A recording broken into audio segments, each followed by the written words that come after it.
Hospital Porters, Pride and Dignity, Stop the New World Order. Welcome to Her Panwo TV. Well, on Monday I went to New Horizons St Anne's to speak for the 4th time. And I had a fantastic evening, and quite a few people turned up. I had a pretty good crowd. We had a fantastic time, lovely time. Thanks very much to everyone who organised the event and to everyone who turned up. I really, really appreciate it.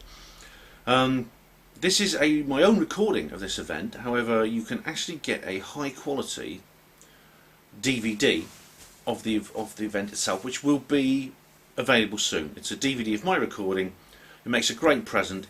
It's filmed with a proper camera, proper microphone and everything, so it's a lot better quality than this one.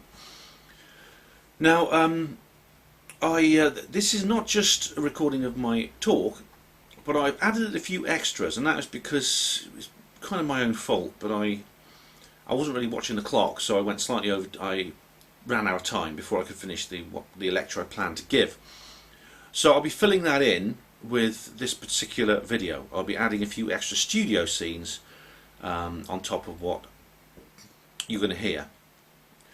And also I'll be inserting a few extra little bits which I forgot to add, which I think enhance the actual point I'm trying to make in the actual video. So this is a combined live and studio version of that lecture.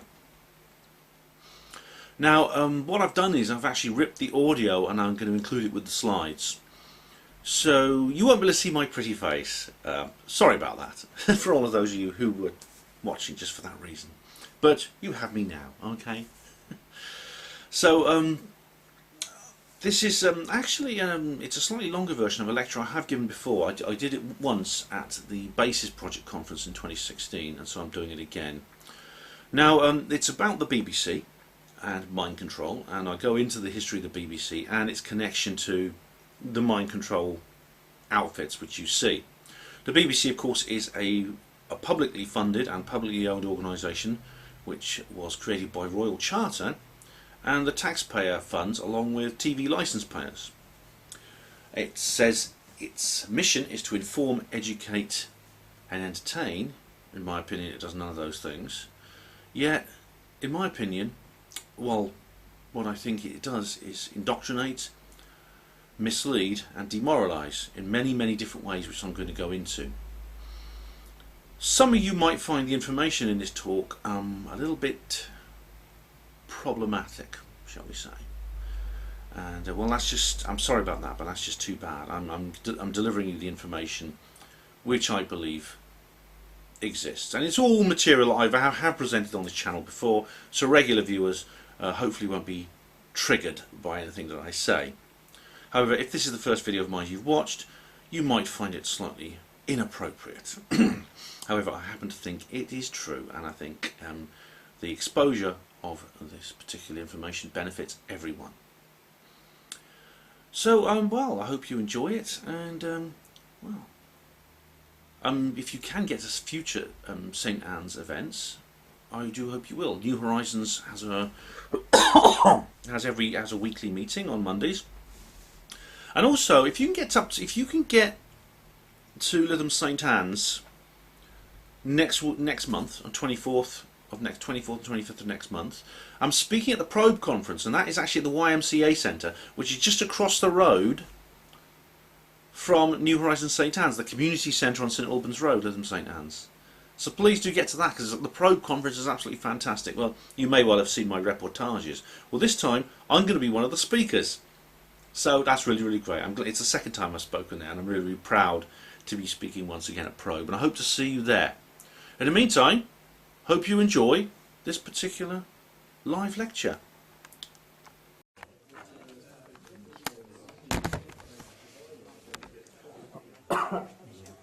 The Earth is flat, and we have a sun simulator. And do I care? Does anybody? Welcome Rob to the stage. Hey, yoo-hoo! Don't do that. Okay, it's both. Good evening. Sorry. If you do have a mobile phone, if you would like to put it on silent, please, thank you. Right, a really warm welcome to Ben Emlyn-Jones, who has just popped up from Oxford to deliver a peek at where your TV licence fee goes. The BBC, affectionately known as Auntie, with a reputation for unbiased reporting and educational content, allegedly. The same corporation that insists on using strange symbols and sending out its signals nationwide and then holding out its hand for close up to £150 per year. Tonight, Ben takes a deeper and darker look at the BBC. Please welcome Ben Emlyn-Jones. Thank you very much. It's great to be back here again. This is my 4th visit to New Horizons St Anne's, and every time it's absolutely wonderful. I really enjoy it. And so you guys here, it's really amazing because you could be at home watching television right now. And so you coming here means you prefer to come and see me than sit at home watching television, watching mainstream television from the BBC or any of the so-called independent platforms. So yeah, it's really, really great. It's a shame, obviously it's a shame. I'd rather be like at Blackpool FC Stadium talking to people, but not to worry, you know, you guys, thank you very much for coming. I'm going to talk about the BBC tonight, but I'm going to go off on several tangents because the BBC is more than it first appears to be. And it's related to, as Rob was saying, mind control, about the conquest of the human mind, which is really the conquest of the keep of the fortress and the battle for and against the New World Order. As George Orwell, who worked for the BBC, rightly pointed out in his book 1984, the battleground of the modern world is the human mind. Everything else springs from that. And the BBC is a very, very important part, a very important weapon in the arsenal of those who are opposing us, those who want the New World Order, our enemies. And so we need to know what they're doing, how they do it, so we can counter what they do. Now, this is my website here. I've got a website called Hospital Porters Against the New World Order, which I've set up in 2007. And, there's a guy, there used to be a guy in America called Jack McLam, sadly died. He had something called Police Against the New World Order, so I thought, what's good for police is good for hospital porters. And I was a hospital porter. There, that's me, the porter in Buddha. I was a hospital porter for 23 years until 2012, and then, as I explained in my first sojourn to New Horizons St Anne's, I was sacked in what I think are rather mysterious circumstances, and I still maintain that to this day. It's a long subject. I talk about it in my first lecture here, which is available on YouTube, and in several subsequent publications since. But a lot of people who talk about the things that we talk about actually do end up with their careers damaged. They tend to attack you through the professions. And you'll find that people who don't talk about the things we talk about, who talk about other things and things that the people behind this mind control operation want us to talk about, end up very, very successful. And I'll be talking about a couple of those people. One person in particular I'm going to talk about who I think exemplifies this issue. So, the BBC and mind control. It's really quite synchronistic, maybe they knew I was going to do this speech, so they did it deliberately. But yesterday on the BBC News website, there were 3 articles about conspiracy theories. One was about 9/11, one was about chemtrails, and one was about false flag shootings or staged shootings. And the articles contained the usual flannel. It was the usual cases to debunk these particular issues. And I think maybe it's been done before. You've looked at this before. The BBC has produced several programmes actually opposing the idea of conspiracy theories of various types, which usually involves a lot of very, very bad arguments and personal demonisation of the people like us who say these things. And the website articles yesterday were no exception. So if anyone from the BBC is watching, all I can say is it's not working, because we're still here, we're still talking. They haven't stopped us. Now, what is the BBC? And the BBC is more than what it first appears. To begin with, I mean, it's a very, very important part of the global media network. It's called the British Broadcasting Corporation, but it is actually an international conglomerate. There's something called BBC Worldwide, which is essentially the governing body which controls everything on the BBC. The BBC has, it broadcasts in 28 languages regularly, 24 hours a day. And it has other publications in many, many more languages. It operates in every single country on Earth. It has representatives and facilities all over the world.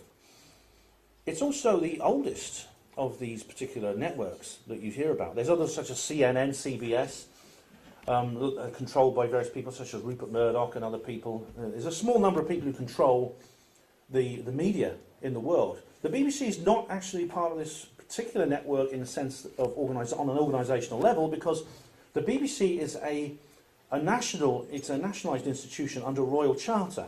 So it's not privately owned, it's actually state-owned. But its origins can be traced right back to the dawn of the first radio transmissions, particularly a man called John Reith. Now, John Reith, he became Sir John Reith because he was knighted, of course, because he's as likely to get knighthood as I am not to get one, I think. He became Sir John Reith, he first started, he worked at the Marconi plant in Manchester in 1920, where they actually started experimenting with radio broadcasts. And at that time, radio sets were invented. It's very interesting what happened, because it actually only took 3 years from the production of the first radio broadcast set, which you could actually buy in shops. You could actually buy machinery that allowed you to broadcast your own radio shows. You could broadcast voices and things like that. They were very crude by today's standards, but they were audible. You could actually broadcast messages, your own voice, and things like this. It actually took, like I say, about 3 years for the government to actually license these devices, so that we have a situation now where essentially, at least until the internet came along, where the airwaves, what we call terrestrial radio and TV, was basically controlled. It was actually taken over and controlled by a national government regulator. And it was run through the GPO, the General Post Office, to begin with, until essentially it became various other government departments to do with media and communications over the years. But this was a situation really from the invention of the first commercial radio sets right up to the dawn of the internet, when basically you could go online and produce your own radio and TV shows. The actual number of people and how they broadcast and what they broadcast was very, very tightly controlled indeed. Interesting things. I mean, there was people sent to jail and fined for setting up commercial or even their own private, just what they did as a hobby, their own radio stations. And you had the phenomena of pirate radio. Has Miles Johnson ever spoken here? No. Yeah, but he's an interesting chap because, along with being a ufologist, he was a pioneer of pirate radio in Ireland. And of course, the same thing happens over here. We have Radio Caroline, which actually broadcast. It was a pirate radio station. It was unlicensed, and the government couldn't touch it because it broadcast from a ship out at sea. So that's what you had to do in the pre-internet age. Now, the charter for the BBC was awarded in 1923. The first Director General was John Reith, and the BBC started broadcasting from various different places. There were various different transmitters that came online. And their headquarters, the first headquarters was Savoy Hill, which is a Savoy place in London. And they pretty much the format they have today. It didn't take long for the BBC radio format that you have today to actually come online. For example, news reports were order of the day. There were news bulletins. During the general strike of 1926, the BBC continued, and it did hourly news bulletins. And this continued afterwards because the newspapers were all shut down because of the general strike. Now, in 1927, sports coverage began, and the Derby was the 1927 Derby was the horse race, was actually the first live sports reported radio sports event. Soon after that, there was a rugby match between England and Wales, which became the first ever rugby match to be actually broadcast as well. And I believe Wales won that one, so I hear. And just the following year, which was in 1928, there was a football match broadcast live. Arsenal were playing. I can't remember who they were playing against. Don't know who won that one. So BBC Radio became, within a decade, it had become a very, very widespread medium. And people were buying radio sets, commercial radio sets that you could listen to, not that you could broadcast, but you could listen to, were actually available in the shops. Now, the problem with the BBC. It began as a commercial. It was the British Broadcasting Company, but then it became the British Broadcasting Corporation. It got its royal charter, and it is essentially nationalised. And part of its charter was set up with the motto to inform, to educate, and to entertain. In my view, it does none of those things. Some of you may think it does the last one, but in my view, it does none of those things. But that was its motto, to inform, educate, and entertain. And the funding was an issue. So the first steps towards licensing began. And this began actually before the Charter in 1923. There was the GPO started issuing licenses to people buying commercial radio listening sets. Now these were not the same as the modern TV license. That began in 1946 with the emergence of post-war BBC TV. However, there was no advertising on BBC at all, because of its charter it couldn't do that. So anyone who bought a radio set would be charged 10 shillings for the license to use it. It was just, I don't know what that is in today's money, but it's quite a considerable amount of money which you had to pay on top of buying your commercial radio set. And this, in a sense, this money all went to funding the BBC. Now, today there's no licensing for radio, there is a licensing for TV. But that was an interesting milestone, because this is at the time it was quite unique, and even in today's world, it's quite unusual to have this kind of system. I think Namibia has a similar system, but it's not very well. And some of the United States have something similar, but it's quite rare across the world to have this kind of system. Nearly most of the TV in the world is commercialised. It advertises, and it's self-funding. Now. BBC TV began experimentally in 1929, and the first pioneer of BBC TV was the man who's credited with inventing the television, a Scottish man called John Logie Baird. And he produced a TV radio play. It was only a TV play, a drama, only half an hour long, and it was called The Man with the Flower in His Mouth, and it was an adaptation of an Italian drama. Then it was broadcast in 1930. And the Prime Minister and the King watched. In those days, televisions were very expensive. They were large structures, about the size of a refrigerator with a very small, upright, oblong screen. So there was, and very often you'd go to special television rooms. There was maybe a television room at a library, and people used to crowd around and watch them. They were very, very different, very primitive compared to today's televisions. But at the time, they were the latest thing, and people were very, very encouraged by this. And some of the stars of that early pre-war BBC service actually went on in the post-war to become quite well known. One of them was Bob Monkhouse, he's died now, but he was a famous actor, and he presented several shows for the BBC right up until the 1980s.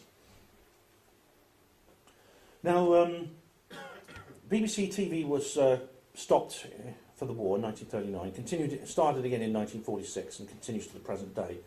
And that's when the TV licence came along, which meant that not only buying a television, you'd not only be charged extra for the licence on buying a television, but you had to pay a regular fee for owning that television set.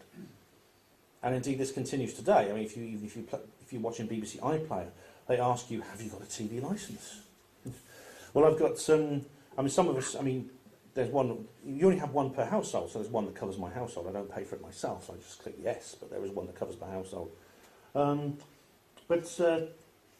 I think the BBC was actually part of a much bigger agenda, and along with other TV, radio, and other forms of media, because during the 20th century, during the early days of the BBC, when the BBC was first broadcasting and being planned, and when Marconi and radio first came into being, there were a group of people in several different places around the world who said, and who were actually talking about this, and they were saying.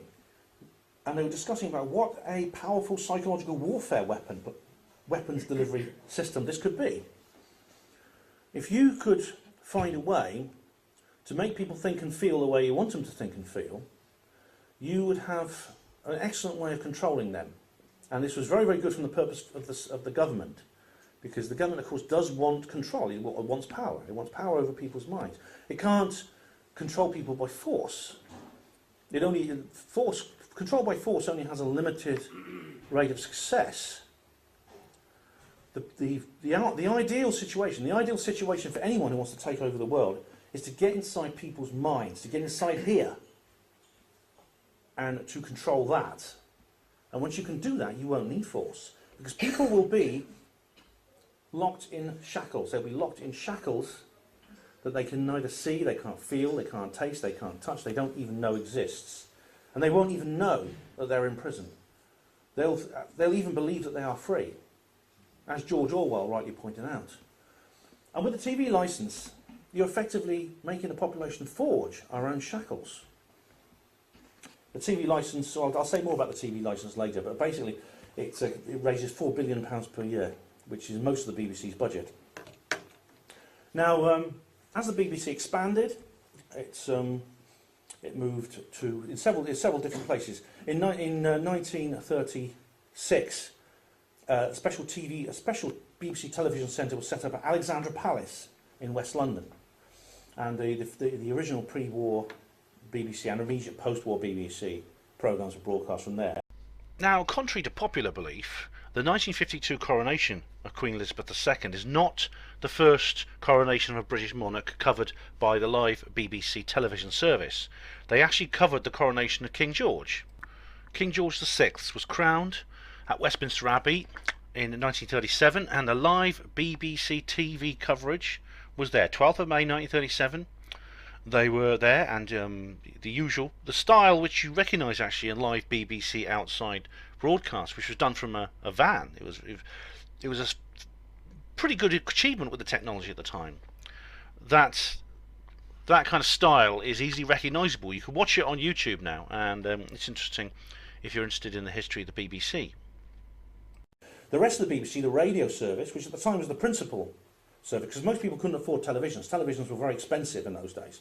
Most people still listened to the radio. The radio was considered to be the centre of what the BBC did. This has almost switched places now with television in the modern world. But radios at that time were within the budget of most people, even with the 10-shilling licence on top of it. Now, in 1932, the BBC moved into a purpose-built headquarters. It was on Portland Street. It was on the junction between Portland Street and Langham Place in London. And that's it. It's called Broadcasting House. Now, I actually took a visit to this place because I wanted to have a look through it. You can actually do tours of Broadcasting House, which I didn't go on. I just wanted to look around the outside. I thought it'd be just interesting to have a look and see what was there. And I was not disappointed. There's an awful lot of interesting things there that make me wonder if, like as is often the case in this situation, we're being given hints about the real purpose behind this structure. Whether it is subconscious or not, or whether it's just a kind of deliberate thing for whatever occult reason, or just because they like to take the mickey, I don't know. There are hints within the very architecture of this building that all is not as it seems. The first thing that strikes you about it is it's a tapering, almost conical building made of Portland stone, and it looks it's Art Deco in its style, which is quite popular at the time it was built. It's a popular style of architecture, but it does look slightly Middle Eastern, maybe Babylonian. Some people say it resembles some kind of ziggurat or something like that, which is very, very interesting indeed. And what's happened is it's expanded an awful lot in recent years, because in 2013 the TV services were all moved back to Broadcasting House as well, which is where they were before the Alexandra Palace Centre opened.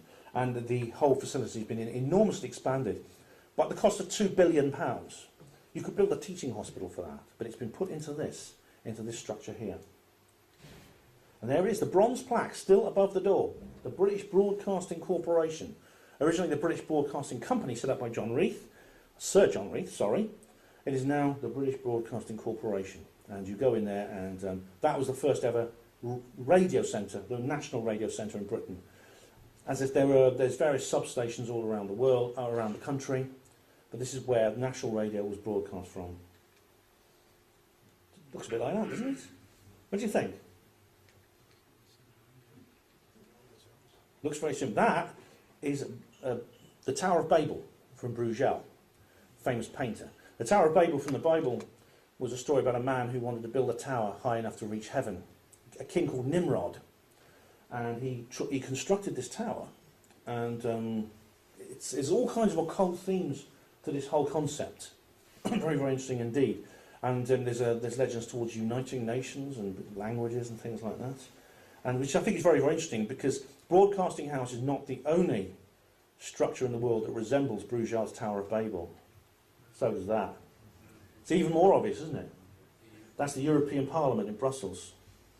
I'll be saying more about that because the BBC has been used, I think, to promote the idea of nations coming together, the creation of super-states, and as George Orwell warned us, Eurasia, East Asia, Oceania, the fact that the whole nation-state order would break down and be replaced by super-states, which are constantly at war with each other. And I think the European Union is a part of that agenda, which is why I was so pleased when we had Brexit. I thought that was amazing. They didn't really plan that for that at all.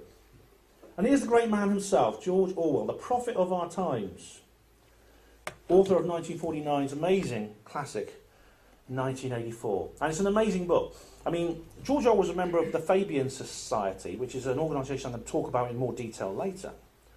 So I think he may have been privy to a few secrets. He may have been part of this clandestine group that were talking about the need to take over the world by controlling the human mind. But I think he didn't want that. I think he was a great philanthropist. I think he wanted people to be free. As a result, he wanted to get the word out. Now, he could have written a book about this, a factual book about, an expose from inside the Fabian Society. What would have happened? A bloody conspiracy theorist. What a nutter. He'd just be called a conspiracy theorist and he would have been dismissed. But instead, he wrote a piece of allegorical fiction.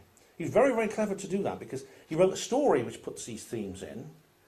And it's become far more successful than any factual book that would ever be written about all this. And it's a classic. People who are not interested in, say, the things that we're interested in, love the book 1984. Because it's a story. But it says so much within its pages. And you could read it and you could see, there are so many parallels between that book and what's going on in the world. George Orwell worked at Broadcasting House. Now, what's interesting is that all the rooms in Broadcasting House have numbers. And he worked in his office had a particular number, like every other room.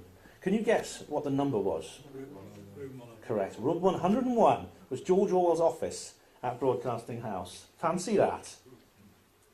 Now this is the All Souls Church, which is St Langham Place. This is just outside, right outside the BBC. Right, you walk out of Broadcasting House, you're faced with this particular church.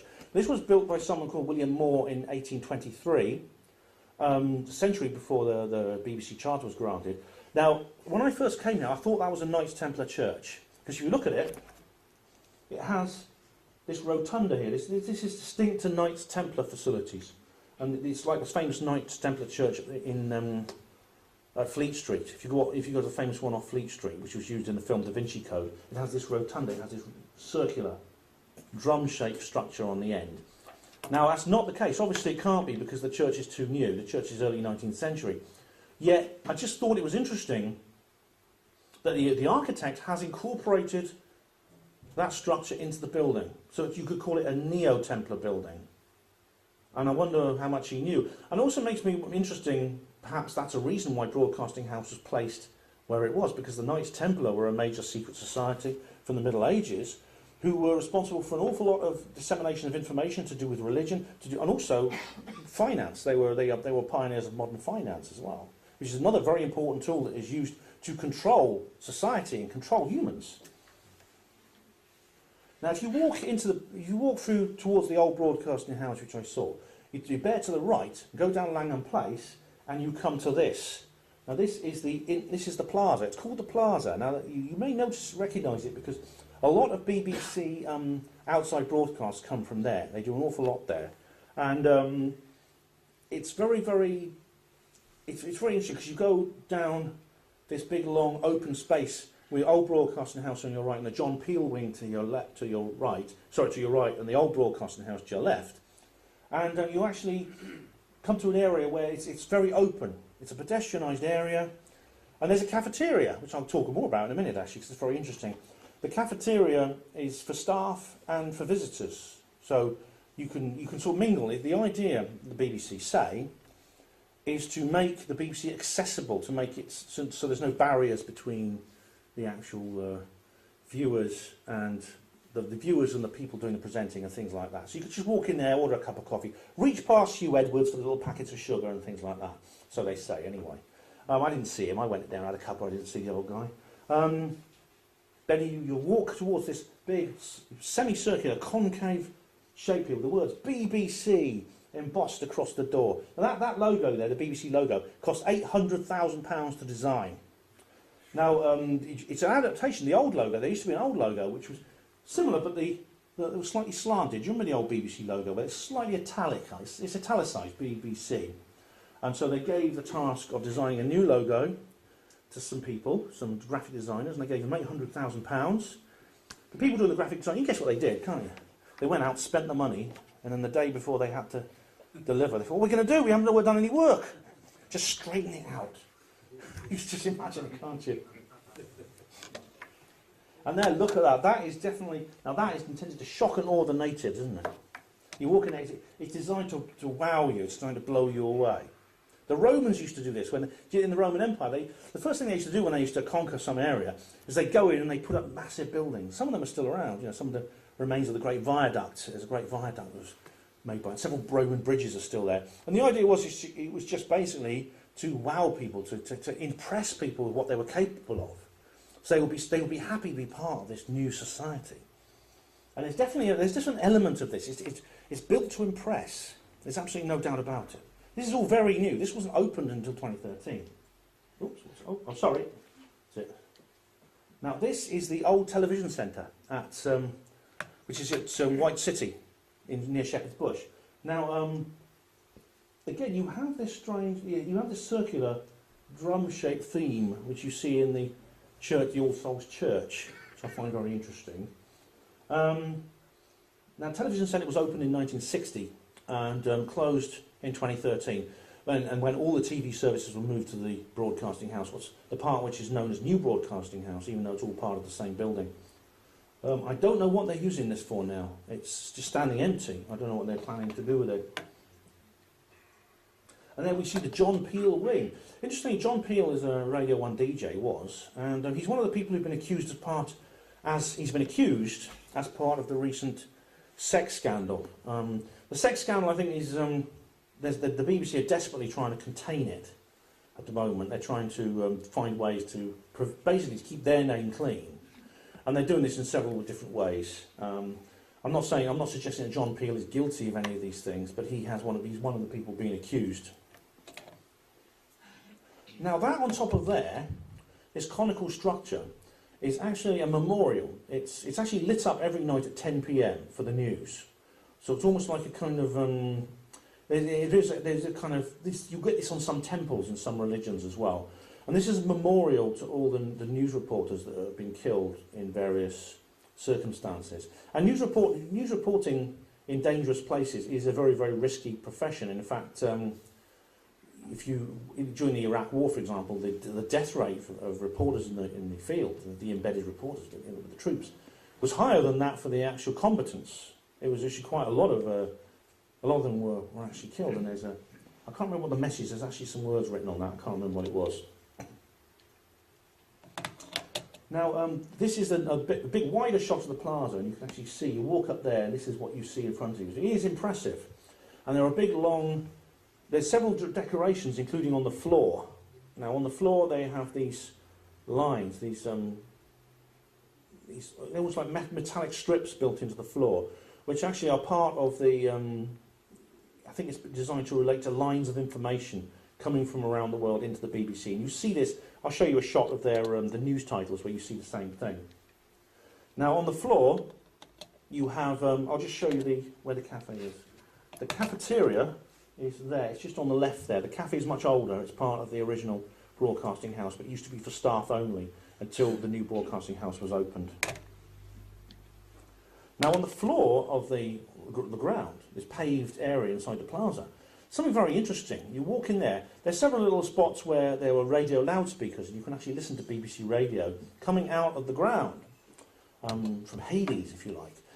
There were also strange words embossed in metallic text on the paving slabs.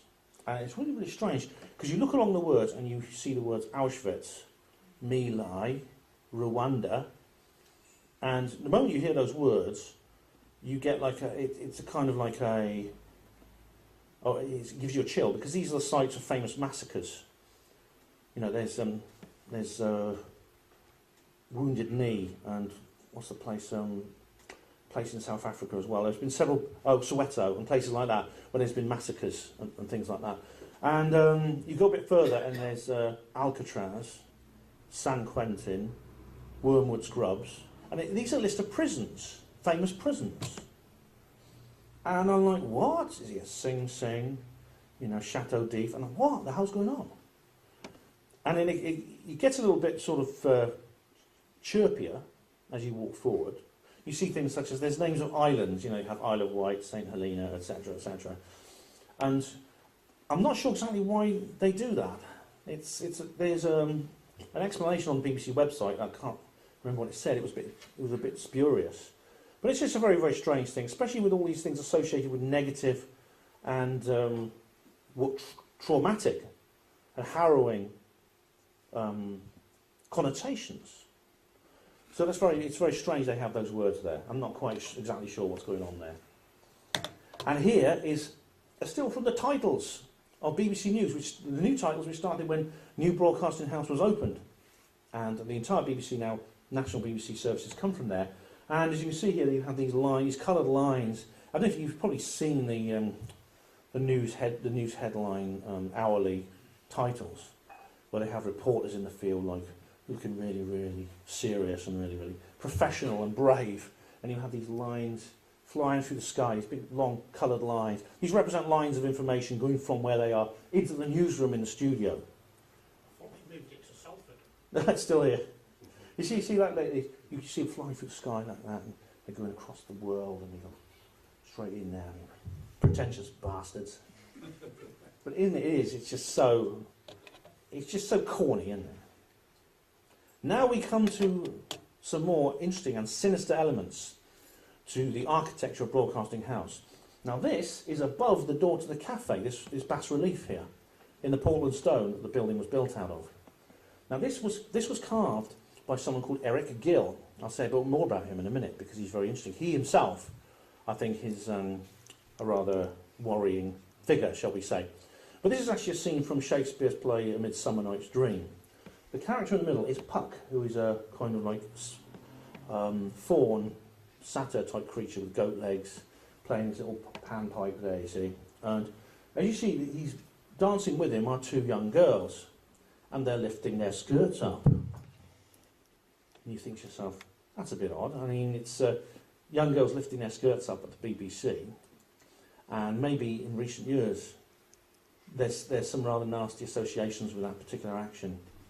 And this is a much older, this is an image that was built dates back to 1932. Gill carved it in 1932 as part of the construction of Broadcasting House. And makes you wonder how long and how old this child abuse scandal has been going on for. This is the most famous image of Eric Gill's, of the BBC. And this is also from Shakespeare. That's Prospero and Ariel, and that is from The Tempest. And it's interesting that Ariel is actually a rather an androgynous type being, an androgynous type fairy type creature of indeterminate gender. I mean, Shakespeare uses the male pronoun he, yet at other times he uses she, and some of the sometimes it's often referred to as he or she. And Ariel has been played by both a girl and a boy throughout the history of theatre, and which is very, very worrying, because I mean, you look closely. Ariel has been given visible genitalia, which could be a male or female, you can't tell. But it's very unusual that, especially if they're female, because classical art, actually, if you look at classical art, the images in classical art, including Renaissance paintings and things like that, tend to be very, very sexless. They tend to be, if you look at the men, they tend to have very, very small penises. Indeed, and you see the same thing with ancient statues, full classical statues, Romano-Greek statues. And the women have nothing at all. It's like Barbie. It's completely blank. Yet, Gill has been very, very careful to actually give Ariel sexual organs. And if Ariel is a girl, as is often the case, that's very, very worrying. That's unusual. And knowing more about Eric Gill, sinister. This is another scene from Midsummer Night's Dream, and that there is also Ariel. And I'm not sure what these two figures represent, but that's further around the side of the building. What happens is you go around from where the cafe is to the front of Broadcasting House, and you see the big statue of Prospero and Ariel, and you walk around up Portland Street, and that's where you see this particular image as well. And it's above, it's about 12 feet up on the first floor. In fact, this is the only image, strangely enough, among all the exterior decorations of Broadcasting House that doesn't really have any sinister and slightly worrying sort of underage sexual themes to it. So that's quite. This is literally the only one I could find that didn't make my skin crawl a bit. And this here is Eric Gill. There's an Eric Gill Society, actually. Eric Gill created many, many things. He actually carved a seahorse-like structure, which is, I think, on a hotel in Brighton. And several other carvings, several other sculptures he made. He was commissioned by the BBC to produce those images for Broadcasting House, which are still there today, despite the fact that Eric Gill's private life has been exposed. Now, this first happened when a biography was published in 1980 claiming that Eric Gill was a paedophile, that he'd had sex with his daughters, he'd even had sex with a family dog, apparently. Very degenerate man indeed. And there was a bit of an outcry from the Eric Gill Society, and they said, come on, this can't be true, you can't be serious. And they approached his daughters for more information, and the daughters confirmed it. No, it was true. So it gives it a bit of a sinister kind of feel to this, especially when you consider the other images, the images of the girls lifting their skirts up above the cafe. No one has ever considered once removing these images or getting them taken down. Never. Despite this. Even when it all came out about Eric Gill, you might think, well, this is not a very good healthy family image we want here, is it? It's not kind of what we want. It's not kind of what we're looking for. But then, when the Jimmy Savile scandal emerged, those images are still there. No one's concerned about them, which I think is very, very strange and worrying. Now, Jimmy Savile is very much a modern equivalent of Eric Gill, really, which includes his association with the BBC.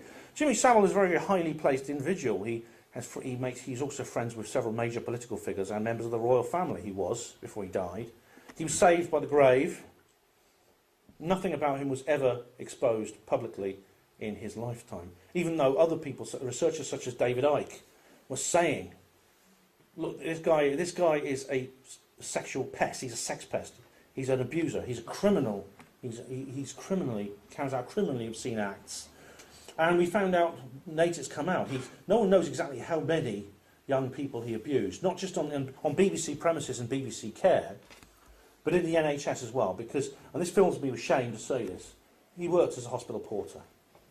And I find that difficult to deal with for obvious reasons. But he abused people, patients, vulnerable people, while he was doing his duties at the hospital. Savile used to joke about it. I mean, you can read some of his. He wrote 2 books in his lifetime, autobiographical, and you can see he boasts about his girlfriends, and everyone thought it's just a joke. It's just Jimmy having fun, but realise he was just laughing at everyone. He was laughing at them because he was doing this. He was getting away with it. Now he got away with it. He did it so arrogantly. I mean, he would abuse in the dressing rooms. He'd be abusing children in the dressing rooms, and someone would knock on the door and say, "Mr. Savile, I'm going on the air in a few minutes." And he said, "All right, I'll be out in a sec." Now, the response from the BBC and indeed the NHS is very, very disturbing, because basically there's been some official investigations that have basically been whitewashed, and the line is, "Oh my God, we had no idea." He got away with these horrific crimes through some astonishing oversight on our part. We don't know how it happened. It's incredible. Oh my God, I'm so sorry. Well, do you buy that? No. Well, very wise. There's no way that Jimmy Savile would have done this, because he was doing this his entire career at the BBC, which lasted for 46 years. He was one of their biggest assets, one of their longest enduring stars. And he was doing this from day one. and he got away with it. He got away with it continuously. The only way this is possible is if he was protected by a massive institution of collaboration, which means really the BBC right up to the very top must have had there must have been some kind of safety net involving very, very powerful people at the BBC to cover up what was happening and to even allow him to do it, maybe even procuring victims for him. It wouldn't surprise me. The people such as Esther Ranson, of all people, Esther Ranson, protector of children, founder of Childline, has not even been questioned by the police. Same with Janet Street Porter, another of Savile's colleagues. They use words like open secret. Isn't that an oxymoron? Open secret. How can you have an open secret? But it's a phrase that's come out an awful lot more, and it basically means something that everyone knows is going on, but no one feels it's their responsibility to say anything, and it'll rock the boat. And it's one of these strange elements of human psychology that we go into, which I think has been encouraged by this mind control operation. Which is, I think, so in a sense, it's protecting itself through that particular image. I don't suppose, can anyone get us a glass of water? Is that all right? Thanks, Rob. Cheers, mate. Sorry, I should have brought one with me before I came on stage.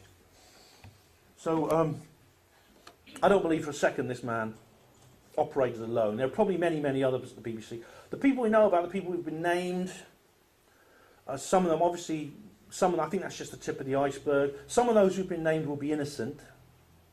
There'll be attempts to distort there'll be attempts to distort what's going on, and there's things such as the hashtag Me Too thing, that campaign. That, I think, has been, it appears to be set up to distort what's really happening and actually to confuse and maybe overload any proper investigation into this. But I mean, it's sad, really, when an organisation, the biggest media company in the world, by numbers, I mean 22,000 employees. It's the biggest media company on earth in terms of sheer unemployment, in terms of sheer personnel. Thanks, mate. Cheers. Thank you. In terms of sheer number of personnel, by far the biggest. And how many of them knew? How many of them didn't say anything? Because they thought, who knows? There's all kinds of psychological blocks in people's minds that have been put into us by this agenda. Now, if you walk further along, up Portland Street, you come to the part of the new Broadcasting House area. Now, this just continues from the old Portland Stone 1932 structure. This is a modern building here. There's nothing really of interest. It's just basically offices and things like that with these big security windows on them. Now, you go round the back, this is something called Hallam Street. You go along Hallam Street and you turn right. You go along the northern end, the sort of the northeastern end of Broadcasting House. And you come to this big row of ground floor security windows. Now, these are very, very interesting because you can actually see into the BBC. Now, these are double glazed, but they're not just normal double glazed. They're thick, very thick safety glass, very thick plate glass windows with a 3-foot gap between the outside one and the inside one. So there's this massive space. These are definitely built for security. And as you can see, there's a lot of reflection, so I couldn't get a very good image. I took this photo myself. But you can see into these offices here. And then in the distance, can you see those red lights on those screens? That is actually the BBC newsroom, which you see on TV. You actually go in there, and you can actually see the BBC newsroom itself. Amazing, isn't it? And then you go, it's slightly underground, the actual place where the newsreaders sit. So again, this is, I don't know what they're trying to do here. Maybe they're saying, look, we're so open. It's almost like a courtroom, you know. It's like the plaza at the front where you can go to the cafe with the stars and everything. It's almost like a courtroom, you know. It's all open to the public. You can go and sit in the public gallery. And here, you can actually see the newsroom. It's amazing. I mean, it's a shame it's not closer because I'd be good like that. I'd be good like that behind the cameras. So how much does it cost? Well, the BBC's official budget is £6 billion per year, 4 billion of which is funded by the TV licence.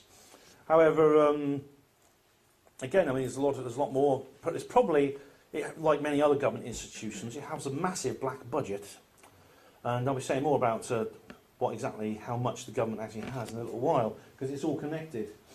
But this piggy bank here basically is a blank cheque. The BBC is always well funded. There's always There's been several industrial disputes, supposedly through low pay, things like that, lack of funding and things like that. But really, when they want money for things they need, they can get it. The TV licensing agency now, and what is it now these days? I mean, it's just taken out my rent automatically. But how much is the TV license these days? I renewed last week, 147. £147 per year. My goodness me. It's great to know where it's all going, isn't it? And you see, what's happened with the TV licence though, evasion has now become endemic. And it's been decriminalised. But it's not being decriminalised because they are doing it out of the goodness of their heart. It's a good example of people power, actually, because the decriminalisation has come about through convenience. Because it's the 10% of all magistrate courts cases were TV licence evasion. I think there's a backlog going back, I think someone said 20 years, someone said 50 years. And you've probably seen these videos of the collectors, you know, the enforcement officers coming and knocking on people's doors and people answering. You've probably seen some of those. You know, Daniel Bostock and people like that, yeah, who've done some really good ones. But really, I mean, you'd like to play a video now for us. Just have a listen to this. This is hilarious. This is from the 1990s.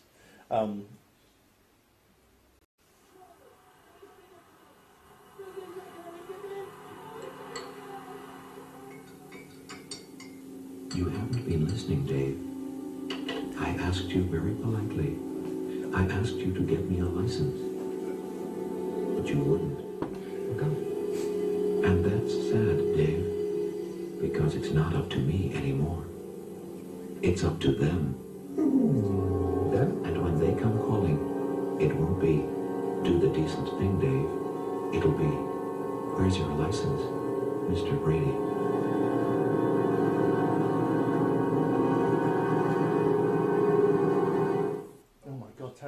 Terrifying, isn't it? Can we go back to the slide? Cheers, mate. Oh my God, what are we going to do? Oh! But the fact of the matter is there have been very, very few successful prosecutions, much fewer than they boast, for TV licence evasion. And now it's got to endemic levels. It's a classic example of people power. I was talking to someone like before we started who said that it's not necessarily immoral to pay your licence if you use the service, and I understand that. And of course, there is corruption, there's abuse everywhere, and we all in some way contribute to this, simply as being part of society. However, you know, if you're willing to boycott service, as I am, I don't see why you should be paying. You should pay, and I don't see why, when you consider what I've just told you and other things I'm going to talk to you about. I think it is like forging your own shackles to pay your TV licence. You're paying for your own mind control. You're funding it yourself. It's the perfect system. You're like Jesus carrying your own cross. And of course we come on to conspiracy theories, and it's wonderful. The BBC loves making programmes about conspiracy theory. And it's made some utter clangers, I'll tell you. It really has. And conspiracy, also the paranormal subject as well. It has a very dim view of that. It has a very dim view of UFOs. Basically the sort of things that we take seriously, they make a joke out of. And the way that these programmes, I can almost write the scripts myself before I see them. They just come on, and then there's like this, oh, these people believe these really strange things. They're really crazy. This is John, and he believes that, oh no, there's Bigfoot, lives at the North Pole. John, why do you believe Bigfoot lives at the North Pole? Cut away. Selected editing. They'll follow you around for like about 2 weeks. I mean, I've been involved in a couple of TV productions. Nothing on the BBC. I refused. But I've been involved in independent film, and I know the film was just 15 minutes, but it took over 2 weeks to film. They edit you selectively, and they can make anyone appear any way they like. And I know there are people within our community who actually lap it up. They go on these programmes thinking they can do some good, and they can't. They can't, unfortunately. Here's a good example. Now this chap, this is very, very funny, right? Yeah. This is Professor Brian Cox. Now this is a man I told you about earlier. I was telling you who I talk about you, because he exemplifies the perfect complicit media whore. He really does. He's a man who was nobody until 2005. He was a successful particle physicist. Yeah, he was a successful particle physicist at the CERN, And so he presented a science programme on the BBC in 2005 called Horizon, celebrating the anniversary of the centenary of the publication of Albert Einstein's theory of special relativity from 1905. And what can I say? Opportunity knocked and a star was born. They obviously thought that he had the right stuff to become one of them, one of their front men. And I can't imagine a worse insult. I really can't. If they had said if they ever said that about me, I'd wonder what the hell I was doing wrong. It would generate some real soul searching for me. But he lapped it up. They've been stroking his ego till his hair stands out like a cat's, and he doesn't even. I don't think he has the mindset to realise what he is being used for. About how deep down they don't like him. They just see him as someone they can use. He's a useful idiot. I don't believe he's an insider. I don't believe he's lying to us. I think he's sincere. But he just swallows it all. And there's a perfect example, actually, because he doesn't always do as he's told, this guy. And it's really, really funny. Did you ever see Stargazing Live? It's like a live astronomy programme. And Cox was at the Jodrell Bank Radio Observatory in Cambridgeshire, which is one of the most powerful astronomical instruments in the world. And he was there with his co-host, Dara O'Brien. Exactly in Cheshire. Cheshire, right, okay. And it's one of the most powerful instruments in the world, astronomical instruments in the world. And so they got news of this newly discovered planet called Threppleton Holmes B.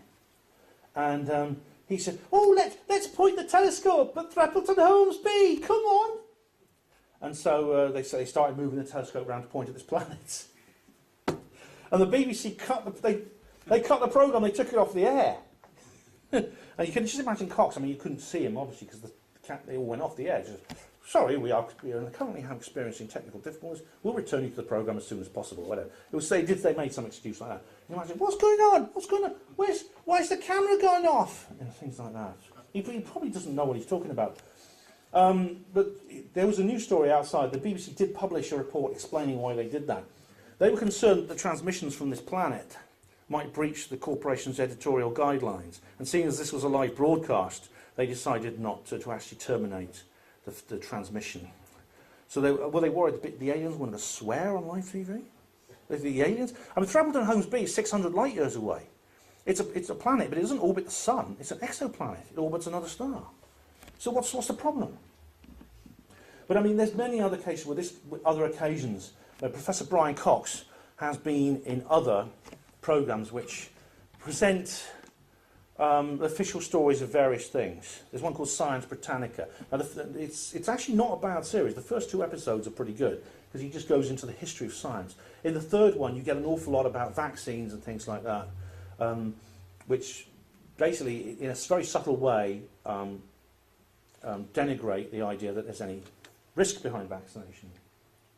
Now, this is still from a programme called BBC Conspiracy Road Trip.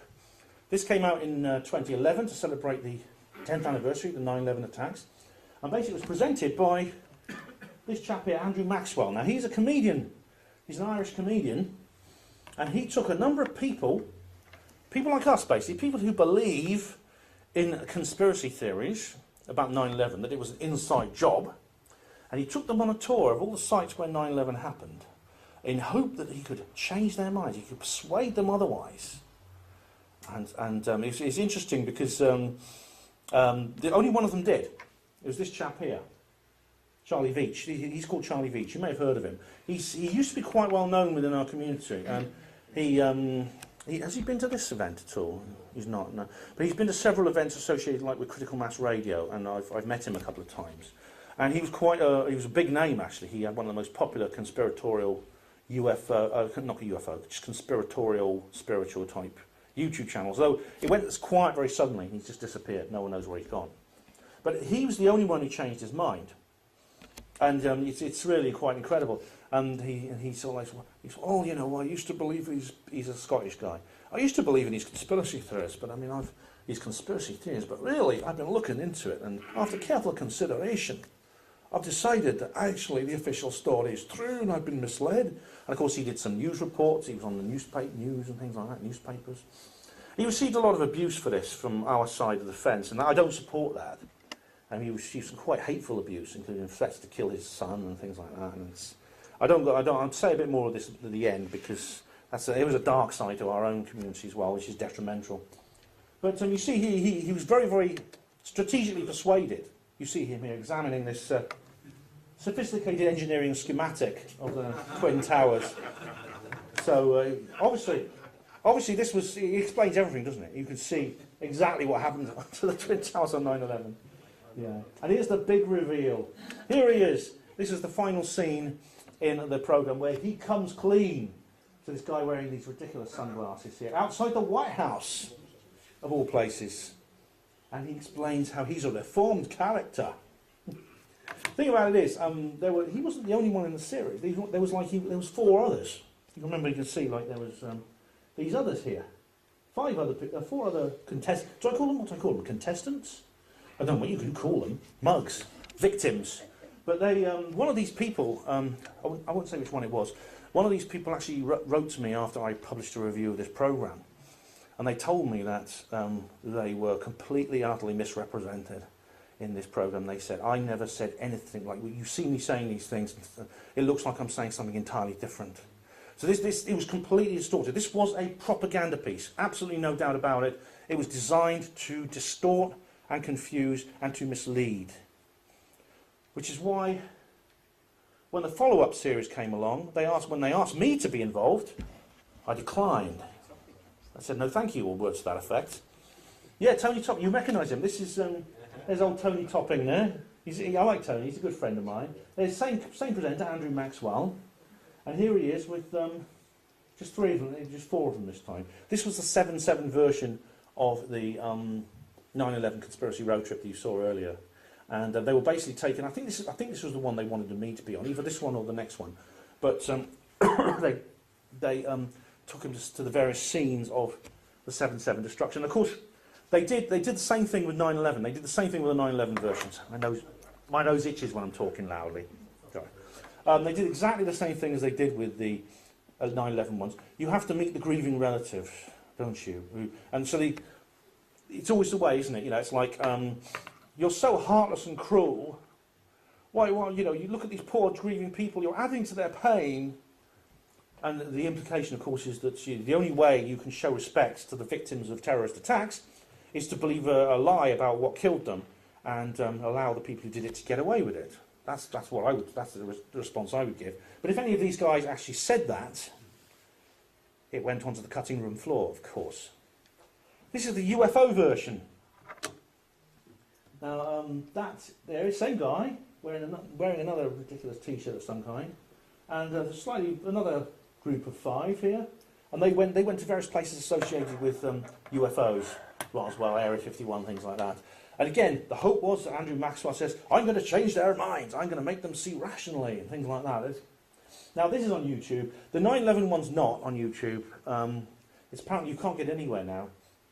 So, yeah, sure. Oh, I'll take a break in a minute. Yeah, okay, let's finish this bit. But you can watch these on YouTube, and well, I think I made the right choice when I declined to be involved in them.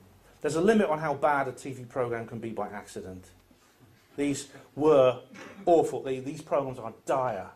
Just watch them. It's educational just to watch them and see how terrible they are, how one-sided, how misleading, how designed to put across a particular point of view. And so what we'll do now is I've got a lot more to talk about. What comes up next? Yeah, I've got a lot more to talk about. It's a good place to end it, actually, because I'm going on to another subject in a moment. But, ladies and gentlemen, drinks are served. Thank you very much. Be back shortly.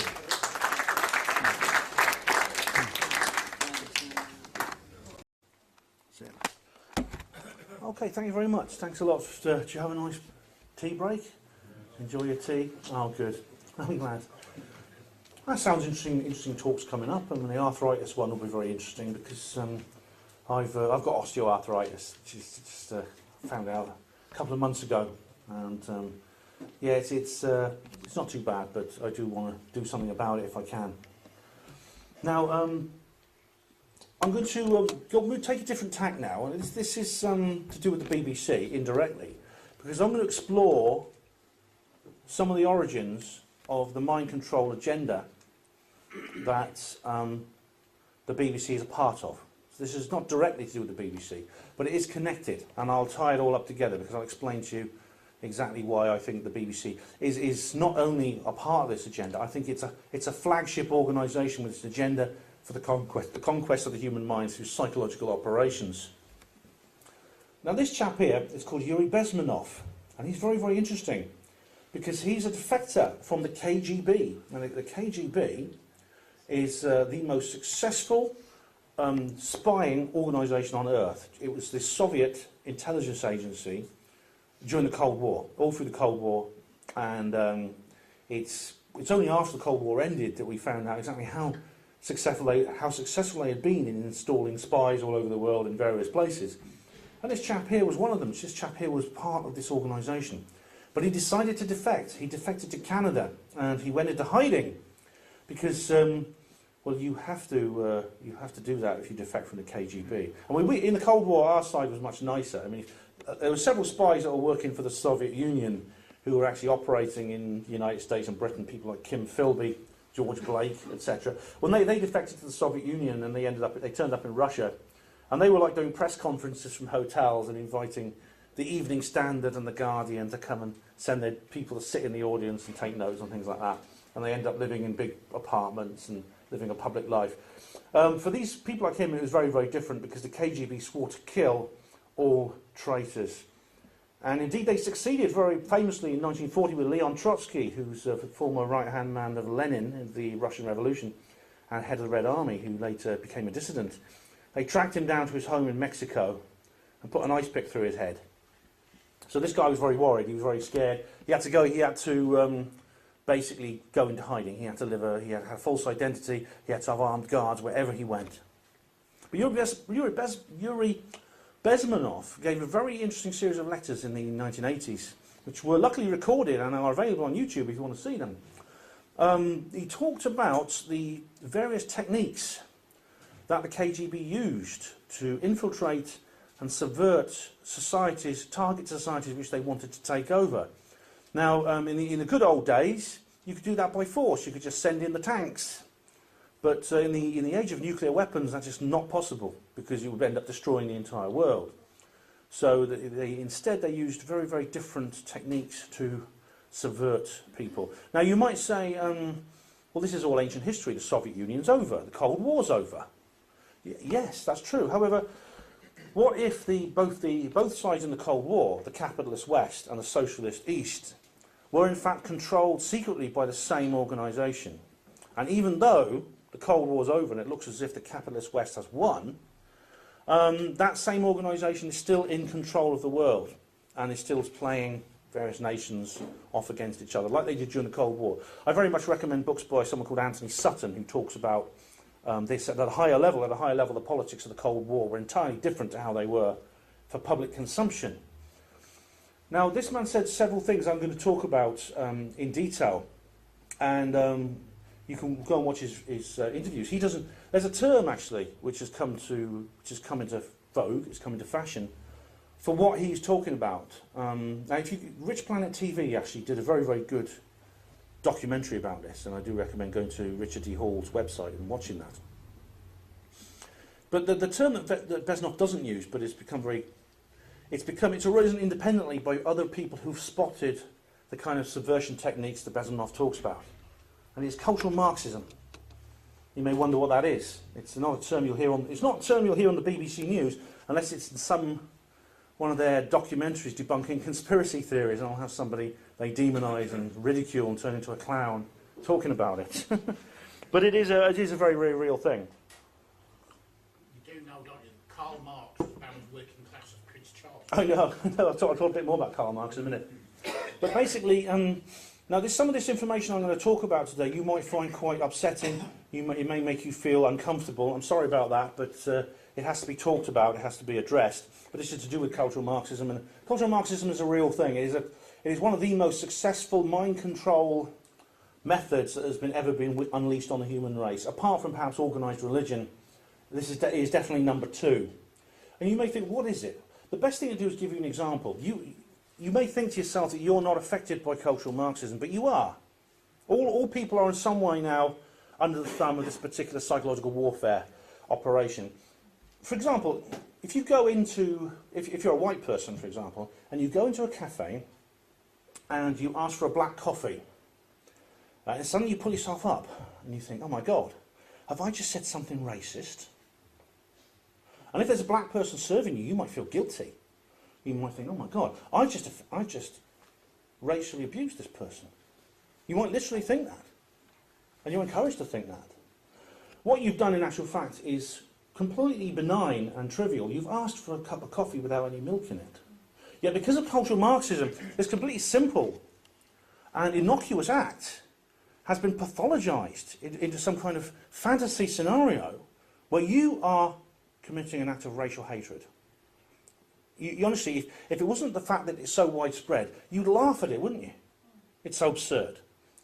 And that's just one example I can give you. And it affects people differently, whether you're a man or a woman, what your racial background is, whether you're black or white, whether you're heterosexual or homosexual. Things like that means that cultural Marxism affects you differently depending on who you are. And it targets you in a different way. However, it is meant to target all of you. That's an important point. It is meant to attack everybody, and in different ways, but it's a technique that is levelled at the entire human race. Do you recognise this chap? It is Karl Marx, yes indeed. Now, this is, whether you support him or whether you oppose him, I oppose him. I think he's a part of this New World Order agenda, quite frankly. But whether you do or not, you have to admit that this man is one of the most influential people who ever lived. Everybody in the world has in some way, every society on earth and every individual on earth has in some way been affected by the works of this man, by the thoughts of this man. He's very, very influential. But as the gentleman just said there, he wrote an awful lot about the working class, but he was actually he was not working class himself. Most of his operations were funded by his friend Frederick Engels, and the man himself was actually a bit of a slob. I'll just show you his grave. Modest man, isn't he? Actually, to be fair, I must be fair here. When Karl Marx was actually buried, he was buried in a much more down-market event. This is in Highgate Cemetery in London. And Highgate Cemetery, by the way, is a very, very interesting place and a very spooky place as well, if you're into ghost hunting and paranormal and things like that. Definitely worth a visit. But Karl Marx was buried in a grave, a quite modest grave, with his long-suffering wife, Jenny of Westphalia. And later on in 1929, his son was buried there, Frederick Marx. But all through his life, he'd been told that Frederick Engels was his father, because Marx actually sired this young man with his maid, Elaine Demuth, her name was. And he basically kicked him out into the street, and Engels had to bring up the child because he didn't want the scandal. Doting father, indeed. But yeah, this was put in 1959. The Communist Party of Great Britain funded this, and they put it in there. And he's now buried underneath this mound here, whatever you want to call it. Now this is his most famous work. He wrote lots and lots of books. There's a very arcane series of massive philosophical texts and economic texts called Capital. But this is a good summary of his works. It's a short 128-page document called the Communist Manifesto, which he co-wrote with Frederick Engels. Now, it's very easy to read. You can get it online. You can read it in a couple of hours. It's one of the most widely read political textbooks in history. It's one of the most influential books in the entire world. So it's worth reading just for historical perspective. You don't have to believe any of it, but it's still interesting to read it. The thing about it is, this is Antonio Gramsci. Now, he's a very, very interesting figure. In terms of the Marxist movement across the world, which was part of this Cold War, part of the Soviet Union, apart from Karl Marx, this is one of the most influential characters in the actual creation of that movement. Because what happened was Karl Marx's idea was that the natural progression of society in economic terms, it was all created out of class struggle, whether it was the slave and the slave owner, or the serf and the landlord, and later on in the industrial era, it was the capitalist owner of industry and the working class, what he called the proletariats. Now he said that the proletariat would eventually actually take control of the means of production themselves by seizing power, seizing control of it, and kicking out the capitalist class that owned the factories. And then there would be what he called the dictatorship of the proletariat, which would lead to a global socialist state and eventually what he called communism. Contrary to popular belief, a lot of the countries that we call communist were not communist, they were socialist, but that's something different. Communism is supposedly the end goal of socialism. Now that didn't happen, because what happened was in 1917 there was the Bolshevik Revolution in Russia, which introduced the world's first successful and long-running Marxist state. There have been several other attempts, like in Paris in the 1870s there had been an attempt, there have been several others. This was the first long-running one, and it became the Soviet Union, but the idea was that this was supposed to spread to the rest of the world, and indeed there were several events in Italy and Germany and several other places where there was attempts made to bring in a dictatorship of the proletariat in those particular countries, and they didn't work. They all floundered, and the Soviet Union was left isolated. Now this guy here, Gramsci, he believed this was because the bourgeoisie, that is the ruling class, the owners of the capitalist industry, did more than just control people on economic terms. They controlled people for what he called cultural hegemony. This means that they use very, very subtle mass psychological means to actually get inside people's heads and rule them. Sounds familiar? It's what I've been talking about, isn't it? And so he actually was in jail. He was actually put in jail, and eventually he went to hospital, and he was pretty sick. Because he had nothing else to do, he wrote a book, and then called The Prison Letters, and he outlined his ideas. And he said that in order to create the dictatorship of the proletariat, you can't do it through the same means that were used in Russia. You have to carry out what he called a long march through the institutions, which means you had to get your kind of people in power in the right places at the right times in order to exert pressure in just the right places on society in order to transform it. It will be done covertly, underground, rather than the Russians who in Russia, the Bolsheviks, they were honest. They walked down the street with I did an entire radio show about this on the Panama radio to mark the centenary of that revolution. They walked down the street with rifles and tanks. They were quite open about what they wanted to do. But they set up these Soviets, these ruling councils and things like that, and that's how they took power.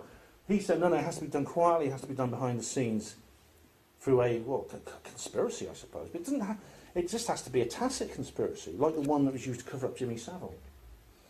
Now, Gramsci's ideas were very, very influential, and these people in particular adopted them. This is called the Frankfurt School. These two people, that is Theodor Adorno and Klaus Horkheimer. And they are two of the founding members of what's known as the Frankfurt School. And the Frankfurt School were people who basically did what I was talking about earlier. They said they want to take over the world by controlling people's minds. And they became very, very influential. I mean, they started off in Germany, at Frankfurt, but when Hitler came to power, he kicked them out, so they moved to the United States and carried on there. And their influence has been enormous.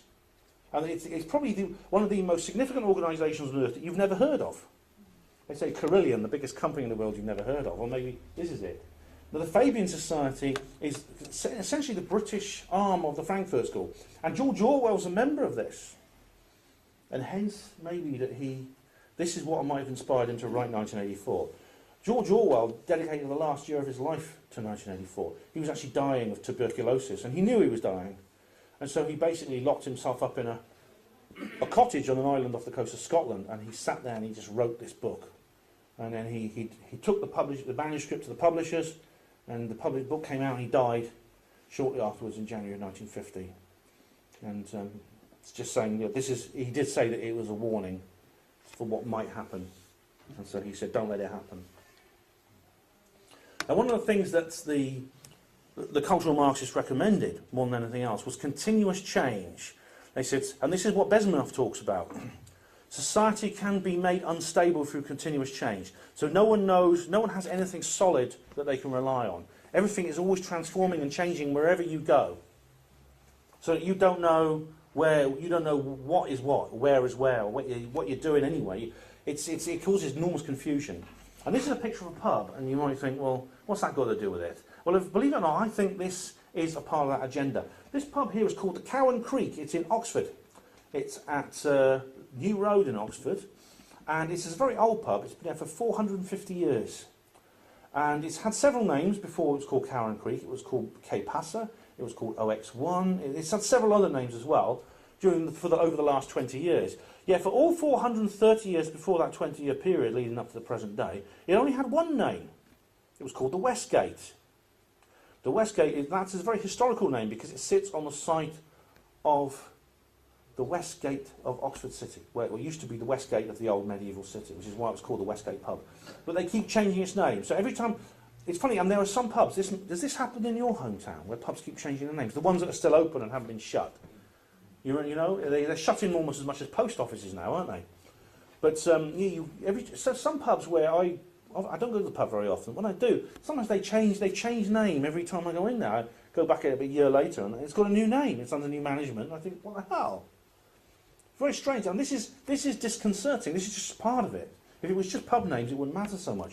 But taking into account lots of other things that keep changing all the time, it's very, very disconcerting that this happens. And you notice there's other things that keep changing as well. The names of countries and cities keep changing. For instance, you see, one of India's biggest cities is called Mumbai. But it's a very old city, and it used to be called Bombay. And it was called Bombay until quite recently. And Myanmar used to be called Burma. There's several other names. There's several other examples as well I can think of. Beijing used to be called Peking. That's right, yes. It seems to be happening all over the place. It's where names are changing various things. There's all kinds of other changes that are going on. I'm going to talk about a few more of these strange changes that keep happening in the world, which is designed to disconcert us. Now, I'm going to talk about sex for a while, okay? Hope you don't mind. The culture creators, and they are culture creators, planned out a hypersexualized society a long time ago. The goal was to remove love from sex, make bonding obsolete, and destroy the family unit. Most people look at each other as sex objects now. And it's true, I mean, this is Sex in a City, isn't it? This is pick-up culture. This is like where sexual activity is just a kind of consumer product. And I don't think, on the scale that we see it in society today, this is not healthy. It's not healthy. There's many people now, both men and women, who just have not fallen in love. They've not felt an emotional bond with their partner. Their relationship is based on just lust and purely practical purposes. There's no emotional bond there. This is not universal, and this agenda has not been completely successful, but it's being worked on. It's being seen as cool for that. I think we kind of laugh at people, especially men, who fall in love now. They kind of said, "Oh, he's got it bad." Have you noticed that? But the other guys are going around. The other guys go around like having lots of casual sex and things like that. There's nothing immoral about casual sex, but it is, if it takes over your entire life and it replaces emotional bonds with people, then it is. Because an emotional bond with someone is essential for raising children, for forming a family and raising children. Families cannot be formed without that. Without that emotional bond between a man and a woman and the creation of children. Because without that, the children are brought up in a pathological environment. And that brings us on to another subject here, the family. The family, I think the sexualisation thing is primarily about this. It's about preventing the creation of the family unit. The family unit has been the way by which people are nurtured, children are nurtured, since we became humans, since before we were human. Today, apes, gorillas and chimpanzees, they live in the nuclear family unit. Mothers, fathers bring up children. Many other species do, non-primate species as well. The principal goal of cultural Marxism is to replace the natural with the unnatural, to break things down, as Yuri Bezmenov said, to break down everything, to break down all bonds between people, as he said, husbands and wives, boyfriends and girlfriends, or your friends, your brothers and sisters. Parents with children are being torn apart. Communities are being destroyed. One of the reasons pubs are closing, and they've had the smoking ban has been very, very bad for pubs, and other things like that. The reason a lot of them are closing is to break down communities, so there's nowhere where people can really go and congregate. If you take the pub away, where is it you can go? You can go to people's houses and things like that. But then, church as well. I mean, of course, yeah. I mean, very, very people. There used to be sort of communities built around churches as well. Whether you're religious or not, I mean, it's quite a nice thing to actually do this. I mean, I come from a Roman Catholic family, and I must admit, I lapsed. I'm no longer religious. I mean, I'm spiritual, but I'm not religious. But I did still go to mass, and I still did spend time with people because it was a community. It was a community over which we were all we could all associate. It was an in-group which we could all be with each other. And that kind of gathering is now no longer encouraged by people. I think the scene in 1984 where Winston's being tortured by O'Brien is very, very telling, because at one point he says there will be no love except love of Big Brother. And that's very, very interesting, because there is the goal, I think, for the New World Order is for there to be only one relationship at all in society, and that is between the individual and the state. The state, in a sense, takes over. You break down it becomes your lover, your mother, your brother, your sister, your friend, everything. It's broken down. And it's replaced by simply that one relationship. It's all unnatural. It's intended to be unnatural. It's intended to break down. There's many. I'm going to tell you in a little while, towards the end of this talk, exactly to what extreme levels I think they are going to. They're going to destroying natural biological humanity, because it's actually quite frightening the levels they're going to go to, and what we face if we don't put a stop to it. Silly daddy. Now this is actually, I'm talking about children's TV. Now the BBC has a long tradition in children's broadcasting, which means it's very important from a mind control point of view. Get them young, get them in there, and if you want to break down the family, you have to make the kids look at their family as something not very cool, and there's several ways to do that. In this case, one of them is the denigration of the father. This is not because the New World Order likes mothers particularly. They don't like mothers either. If you have has Brian Gerrish spoken here? If you have Brian Gerrish? Yes. Yeah, he is a very, very interesting man, because he's identified a lot of this through organisations such as Common Purpose, which is connected to the Fabian Society, which is connected to the Tavistock Institute, which is all part of this fifth column, this infiltration organisation, this infiltration movement, cartel of... it's a criminal conspiracy, essentially. And the number of children who have been taken into care, the number of mothers who have been deprived of children, it's not just fathers. But the denigration of the father is one of these particular agendas. And this programme is very denigrating to the father figure, because Peppa Pig, right, this is what this programme's called. It's very, very popular children's TV series. Peppa Pig is she's a little pig, a little anthropomorphic pig. It's an animated series, and she lives with her brother George in a house with her mother and father. And the father is a blundering fool, and he keeps making a complete arse out of himself, quite frankly, and a complete idiot of himself, and doing the most foolish things. And she says, "Oh, silly daddy, he's done it again." And this is just one example of the denigration of the father in society. In the media, there's many other examples, even in adverts. Have you seen the gravy adverts with Linda Bellingham? They're very, very famous. They've been running for a long time. Basically, like a short... Each advert is a short 3-minute sitcom in which there's the sensible mother, played by Linda Bellingham, and two very precocious little brats of children. And then there's the father. I can't remember the name of the actor who plays the father. He's quite a well-known actor. But he's a dribbling moron. He comes in and says, "What's for dinner today, dear? What is it?" And then, of course, she says, it's the same as last year. It's the same as yesterday, dear. We're having the same thing again." "Oh, really?" And then the kids sort of roll their eyes and say, "Dad, get with the picture, Dad. Surely you realise that, don't you?" And they have various conversations like this. And the father always is made the figure of fun. He's made the figure of foolish. And there's many, many other examples I could give you. There are adverts where you see fathers and men generally, white men specifically, being made to look like idiots, being made to look incompetent, unintelligent, and unsuited, frankly, for being in a family. Yeah, oh yeah. Now I do like The Simpsons, I must admit, but yeah, I mean I do. Yeah, I do see that. I mean Homer is a slightly cooler and slightly more sophisticated and creative version of this. I mean I do enjoy it so much, and I don't like to think of that as part of this agenda. But yeah, it could well be. Now this is Tracy Beaker. Have you seen this? You've seen Tracy Beaker. It's not on anymore, but it was a long-running children's TV drama series. And my daughter used to watch this, actually, and I wish I'd never let her watch it. Tracy Beaker is a young girl. She's a likeable young girl who lives in local authority care.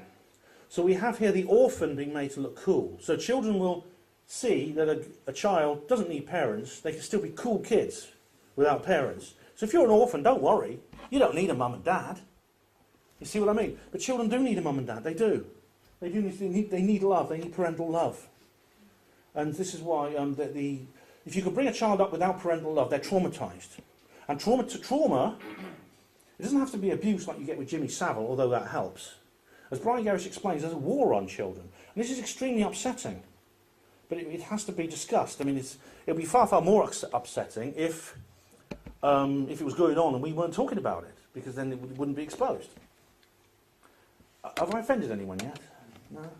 I'm not getting off the stage until I have at least one walkout. I promise you. We're going to talk about feminism now. Here is a trigger warning on what I'm about to say in this next segment of this talk. Feminism, surely it's something good, is it not?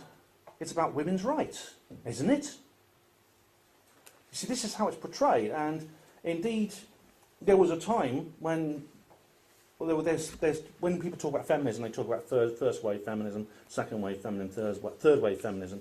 And in the first wave feminism, you could say there was a legitimate gripe. There was very, very obvious and very, very simple issues that's to do with women's rights in Western countries. For instance, women couldn't vote, women couldn't own property. And several other things, women couldn't get certain jobs and stuff like that. And this is very easy, this is very tangible, this is a very, very tangible issue. And it has been solved. Women do vote, women can own property now.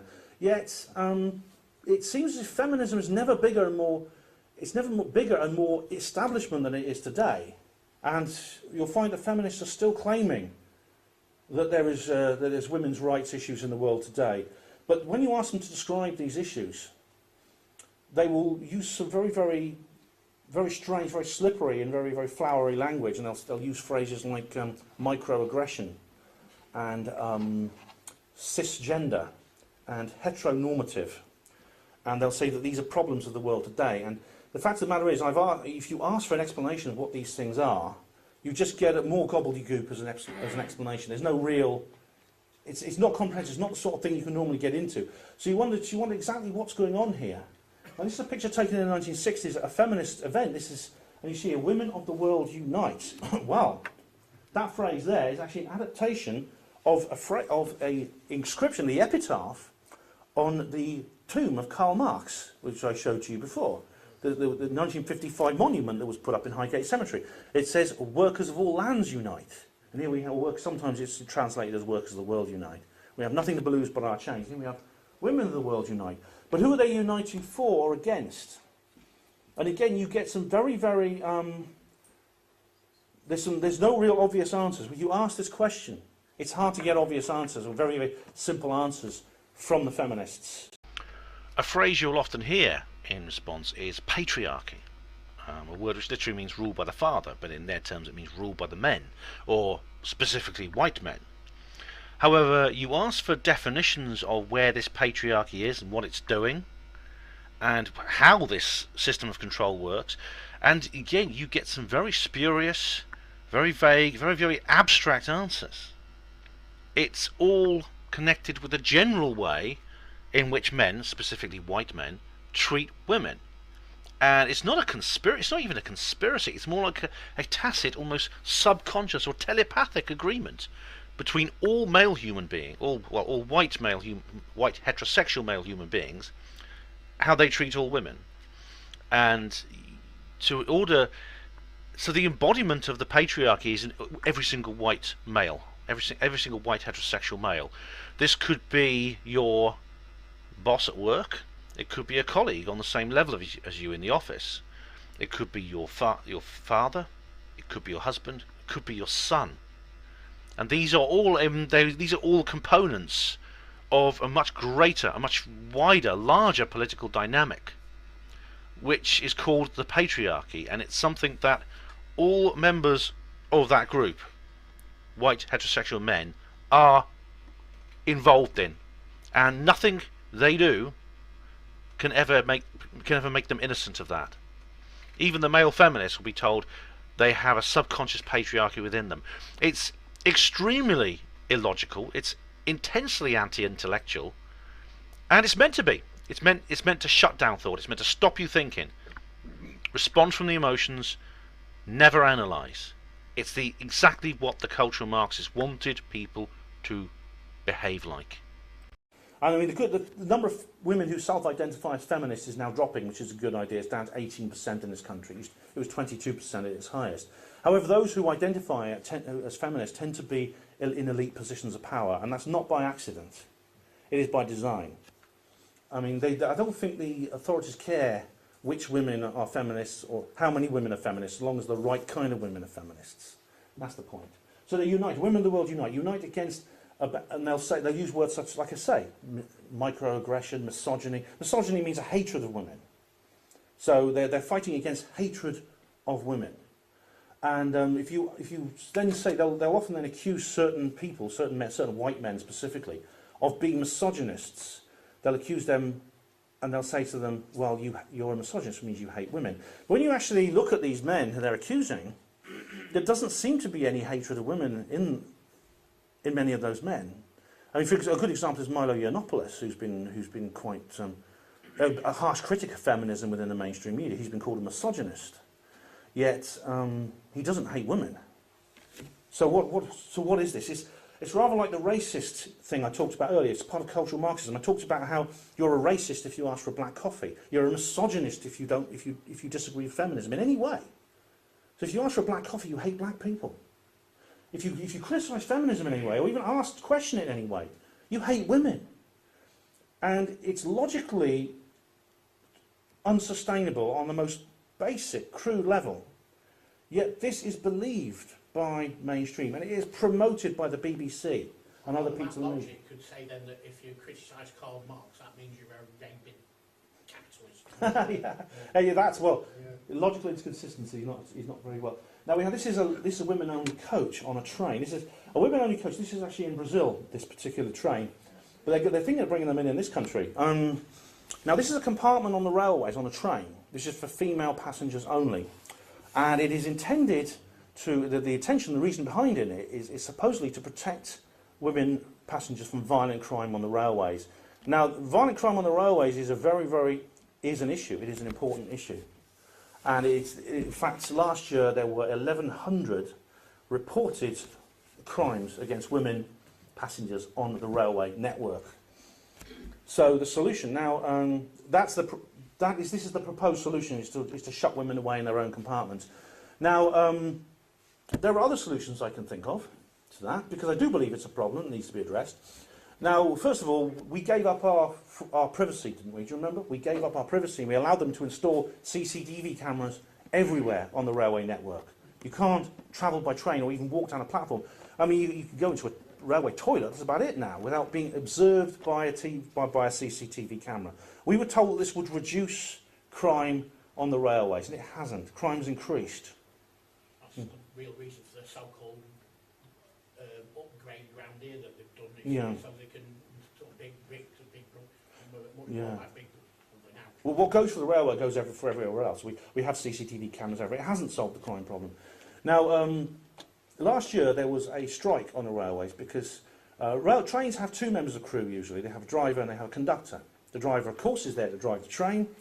The conductor's job is to operate within the cabin of the railways. He checks your tickets, looks out for fires. If there's a fire or a crash or anything like that, he's trained to provide first aid for passengers, to get them off the train. His job is to care for the passengers. And one of the conductor's jobs is to protect the passengers from violent crime. Now, the strike was all about the fact that many railway networks are now removing the conductors and they're having driver-only trains. My solution is that is wrong. If you want to stop crime, you have to keep the conductor for a start. And so these are the proposals I would suggest. Being a misogynist, of course, I don't care about women. Yeah, that's right. But no, that's far too simple for these people. No, you have to bring in this apartheid system on the railway network where the sexes are separated. And then, firstly, this won't protect women from violent crime, because anyone who's any nut job on the train is not going to let a sign like that stop him getting on board that compartment. And secondly, it's giving out a bad message. It's giving out the message that women and men are enemies, not just violent criminals, but all white men are enemies of all women. That's what it's saying. All of us are components in a political dynamic. All women are victims. They're not individuals. None of you women are individuals. You're components in a political dynamic and nothing more. And you are part of a dialectic which involves an oppression, of being a victim of another another big political dynamic, which is all men, all white men specifically. And that includes me. I'm not an individual. I'm not able to function as an individual. I am just a component of a political dynamic, and I am a rapist. Even though I never committed an act of rape and don't believe I ever would, I'm still a rapist because I'm a white male. This is literally what they're saying. And therefore we have to be locked away from each other and taught to fear and hate each other. And in the case of white males, we've been taught to hate ourselves as well, and believe that we are something bad. This is not because the New World Order dislikes white people more than black people or anything like that. It's because it's all strategic. It's all a part of a strategy. Now, this is an actor. You can't say the word actress anymore. It's gone down the memory hole. It's been struck from the Newspeak Dictionary. But I say actress. Her name's Jodie Whittaker. Now, she's the new Doctor Who. Now, this is weird, isn't it? Because Doctor Who's a long-running science fiction series, and they've suddenly decided to cast a female thespian to play this role. Now, that has been extremely controversial. And the problem with it is that there's been no real proper debate about this, because, I mean, I'm not a fan of the series anymore. I used to be, but it's really gone downhill the last couple of years, I must say. So I stopped really enjoying this series long before this happened. However, I mean, I remember Tom Baker. Do you remember Tom Baker and Peter Davidson? I loved them. They were great. But by bringing a woman in to play this, it's like it's part of this confusion thing. They are now taking a well-loved national institution and they're changing it fundamentally on a gender level, on a sexual level. And there's been no debate about this at all. People who object to being called man-babies and misogynists.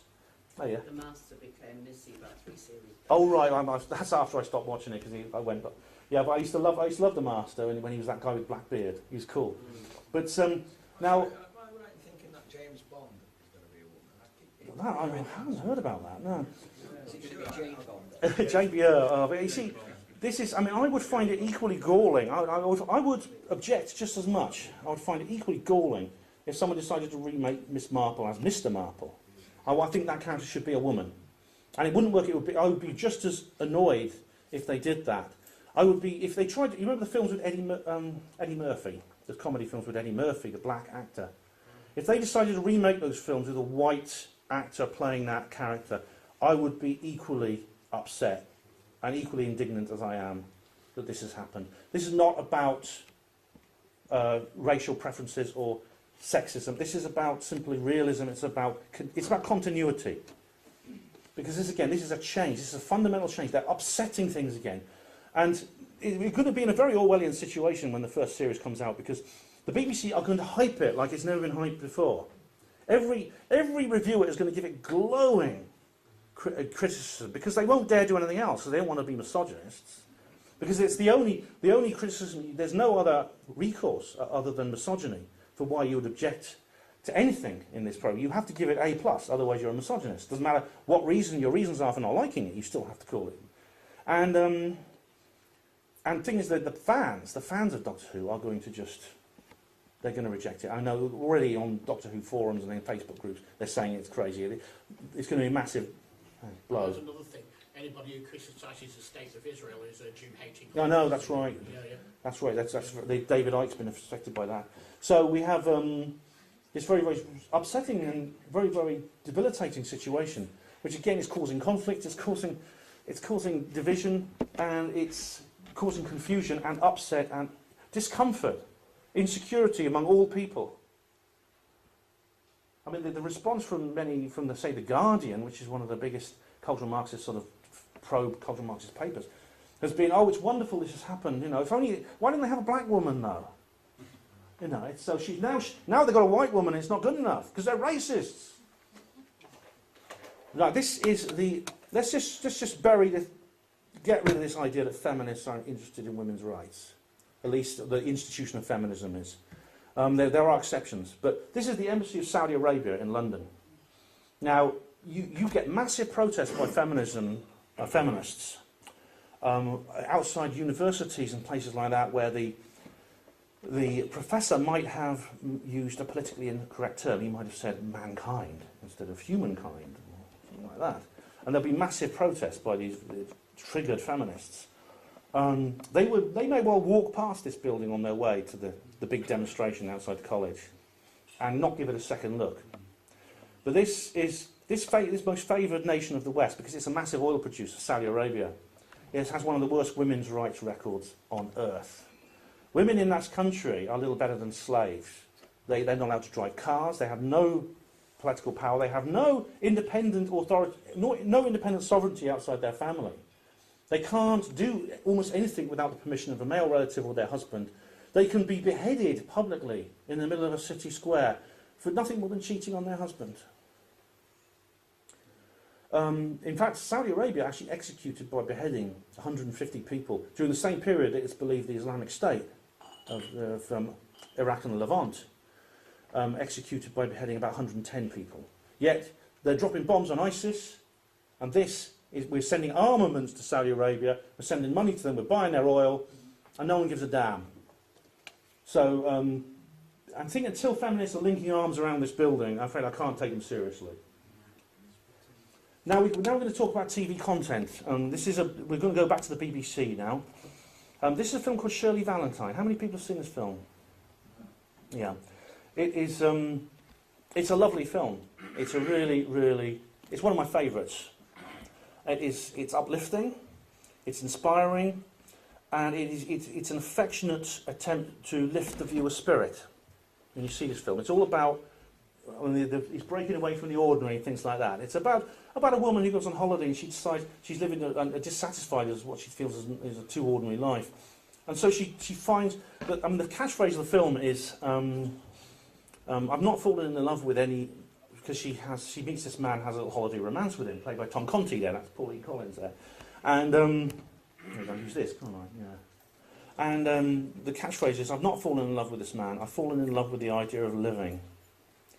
It's a very, very positive film, and I found it very, very. It's a real feel-good movie. It's a real blues buster. This one, if you've seen it, you probably know what I mean. Now, I first saw this on the BBC, and I didn't realise afterwards, because this had been censored. It was on the BBC after 9 o'clock. I know that because I got back from a late shift at 10:30, and this had just come on. And it was only when I got the DVD of it that I realised how the censorship that had been imposed on this movie by the BBC. I stress again, this wasn't at 7 in the evening. This was like late at night when the only adults were supposed to be watching. And for example, there's one scene where there's some nudity, and I did notice actually it had been cropped slightly because to reduce the nudity because the picture quality was different. So the whole actual image had been cropped to reduce the nudity. And also, a few times in the script, you have the little indelicacy of the F word. It does appear a few times in the script. Not very often, it's not every other word, but it appears at certain times. Well used, I think, the word is well used, it's not overused. But it was struck, it was replaced by something else in the script. So, the BBC, they broadcast this film, this very, very uplifting, positive, with a film with a very positive message that can actually build you up, not knock you down. It's a film intended to do that, and they cut it to bits because of a few little swear words and things like that, and a little flash of tit. It's ludicrous that they would do that on an adult show. Even that alone, I think, it's patronising the viewer. It's treating adults like children, which is what the BBC do. But it gets worse. It's also hypocritical, and there's a massive double standard at the BBC for this kind of thing. A massive double standard. And there's many, many examples I could give you, but this is the most recent one. This is a TV series which is called Gunpowder. How many of you have seen this? You've seen it? Yeah, it's a BBC drama about the gunpowder plot, which is famous to Guy Fawkes and things like this. And this has been widely praised by all the various critics for its authenticity and its attention to detail, and its script and its acting, etc., etc. However, it has. They do say it almost as almost embarrassment at the end. Could it be slightly less gruesome? Because this film is extremely violent. Right? It contains scenes of beatings, hangings, beheadings, disembowelings, and crushing of people. And this is very graphic, and it's all there for the viewer to see, and it's shocking stuff. So the BBC, there's no need, as I think, if you want to make a historical drama, you don't have to do that. You don't have to put that in, unless you actually want to upset and shock and disgust your audience, because people watching this will undergo a form of trauma, a form of trauma which is, it's not as bad as, say, a nurse or doctor who has to deal with things like blood and guts and things like that. However, it is a milder effect of that, and if you're watching it over and over again, it builds up. So it's just traumatising the viewer. If you put yourself in the position of these people who want to take over the world by controlling our minds, they've got to knock you down, they've got to beat you down, so they shock you with horrific violence on television. And television has become enormously more violent in recent years. There's many scenes like this, especially the BBC. The BBC is the worst offender for this. And you can write into points of view as much as you damn well please. They will take absolutely no notice of you, because they're doing this for a reason. They're putting this violence in to shock and upset you and break you down and get you and put you in a state of mind which is similar to people who experience real violence. And psychology has been studying this. You experience a mild form of post-traumatic stress disorder, some people do. EastEnders been doing that. Yeah. That's well, I could talk for an hour about EastEnders. Yeah, you put on Shirley Valentine and they, oh no, he just said, fuck. Beep. You know. It's so two-faced. And it's only when you realise what they're doing that you understand why there's this double standard. Now, Black Lives Matter is an organisation that recently emerged. This is funded by the George Soros Foundation. And again, it's very similar to feminism, because, again, there was a civil rights movement in various places, most famously in the United States and South Africa, to deal with situations like, for instance, where black people had to sit at the back of buses and they were not allowed to vote and things like that. And it was all very tangible, it was all very obvious, and people like Martin Luther King came forward and they fought back against it, and they won and things like that. But now, there was always, especially with Martin Luther King, there was always a sense of the magnanimous. There was always a sense that King and many people like him understood that you had to have justice but not revenge. Black Lives Matter is about revenge and not justice. I mean, I'm not talking about every single person in this organisation. I'm not saying there aren't people in there who rightly or wrongly believe they have a legitimate grievance and want to address it in a positive and creative manner. I'm just saying that the general trend and the general encouragement within this organisation and how it's portrayed in the media and its activities indicate that it's being used as a part of this. It's another black coffee, only it's more extreme, and it's something the other way around. It's like the black coffee situation. And again, they'll use phrases such as microaggression, things like that. And you don't really quite understand what the problem is. And they'll quote statistics about violence and things like that, and they'll say this is an awful thing. But then they'll go out on the street and they'll find some white people passing by and they'll attack them because they're white, for no other reason. And they'll say white people never get shot by the police, which is not true. And so I'm concerned about this particular organisation and the fact that it's so well funded. And George Soros is actually one of these people who are behind the media and other things like that, which makes me concerned. This is a picture here, is a image of a slave master there with some slaves, and he's whipping them with a whip. And this is an upsetting image, because we don't have. Well, we do have slavery in the world today. India is actually the worst offender for that. And there are actually more slaves numerically in the world than there have ever been before. However, you will often hear organisations like Black Lives Matter refer to slavery, and they'll say, and it's portrayed as something, again, that white people do to black people. Not did, do. It'll be talked about as if it's in the present tense, it's as if it's happening today. And white people in the modern world are expected to feel guilty about what happened in the past. And the fact of the matter is, slavery existed in the past. It was abolished officially it was officially abolished by international law in 1805 through the actions of primarily white Christians, I should add. and other various countries caught up through the years, and slavery was slowly phased out. It's a sad fact of history. It happened. It wasn't just white people doing it. A lot of people, a lot of countries had slaves. The Middle East had a vast amount of slaves. It used to take black people from Africa. It used to take white people from Europe. You see, this was done universally, and it was a bad thing. Black people used to capture black people in Africa and use them as slaves. And it's credit to our society, our global society, that this has come on. However, it's now, slavery's been brought back, not, well, literally, in many, many ways, but also as a political football, and as a stick which has been used to beat people and to beat ourselves.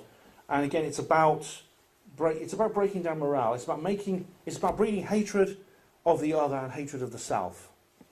It's saying if you have I've known black people who've been good friends with me when I was at my hospital, who go to one of these courses run by the Fabian Society, and they come back and they're transformed. And they don't want anything to do with me because I'm white. And it's things like this. And they're saying everyone's racist and things like that. And this is all part of this cultural Marxist agenda. It's time to put slavery where it belongs. It's in the past, I think. This is a tableau. This is a meme. I actually found this on a website associated with Oxford University. It's to do with the flag at the bottom is the Australian Aboriginal flag, but this was on a website associated with Oxford University.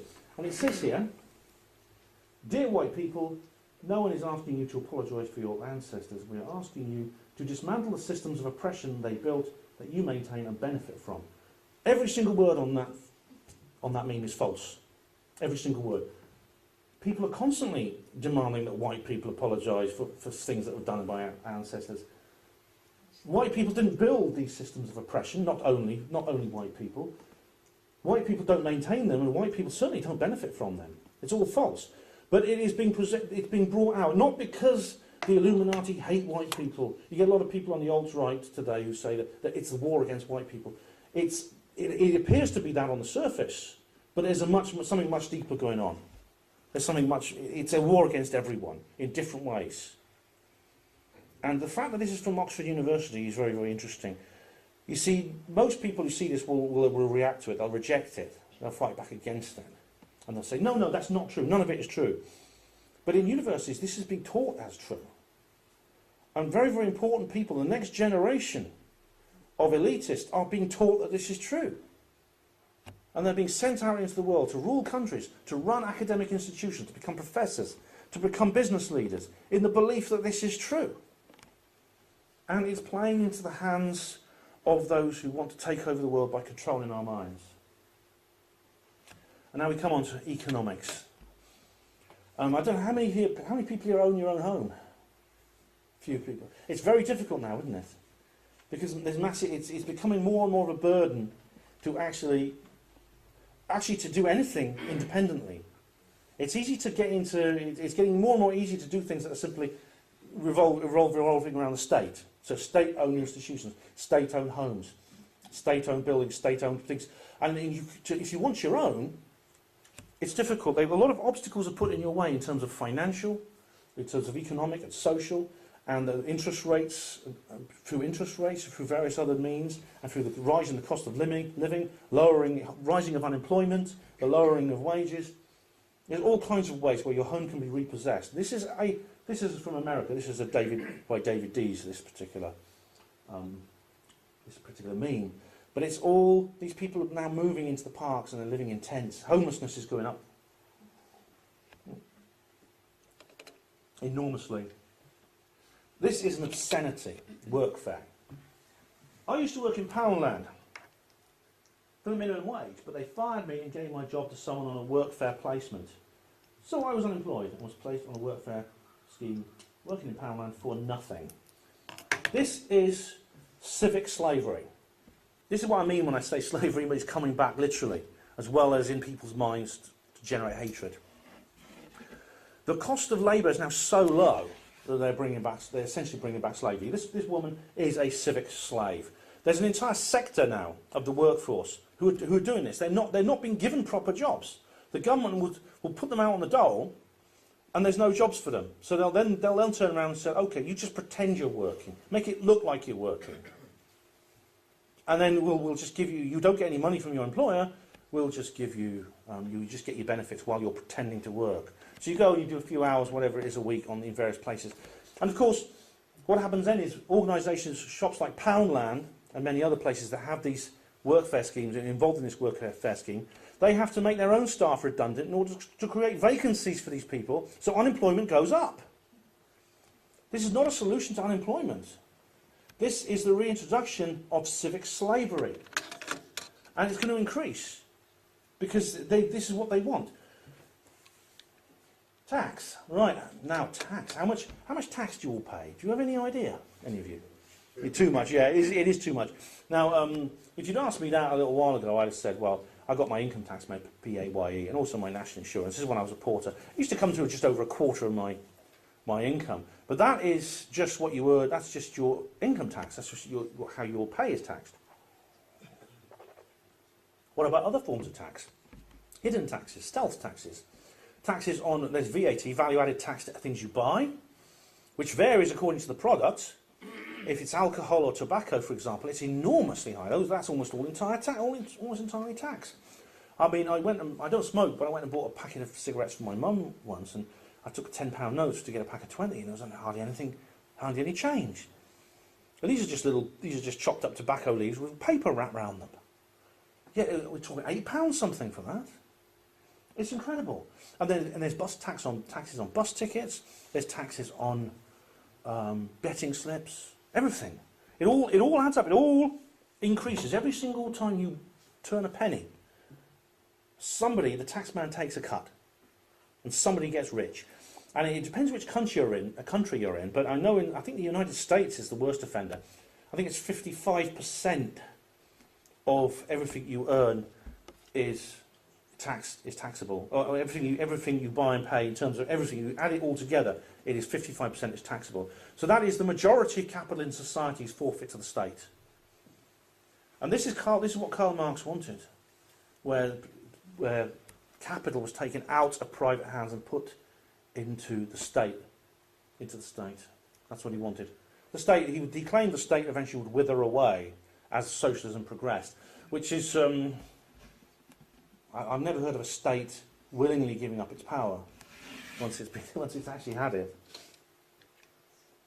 Now, the order of nation states, which has been in existence throughout the historical period, it's not perfect, and it has its problems, it has its faults, yet it has been reasonably functional, and it is being broken down. It's being replaced by the new order of superstates. And you think the European Union is the only one? It is not.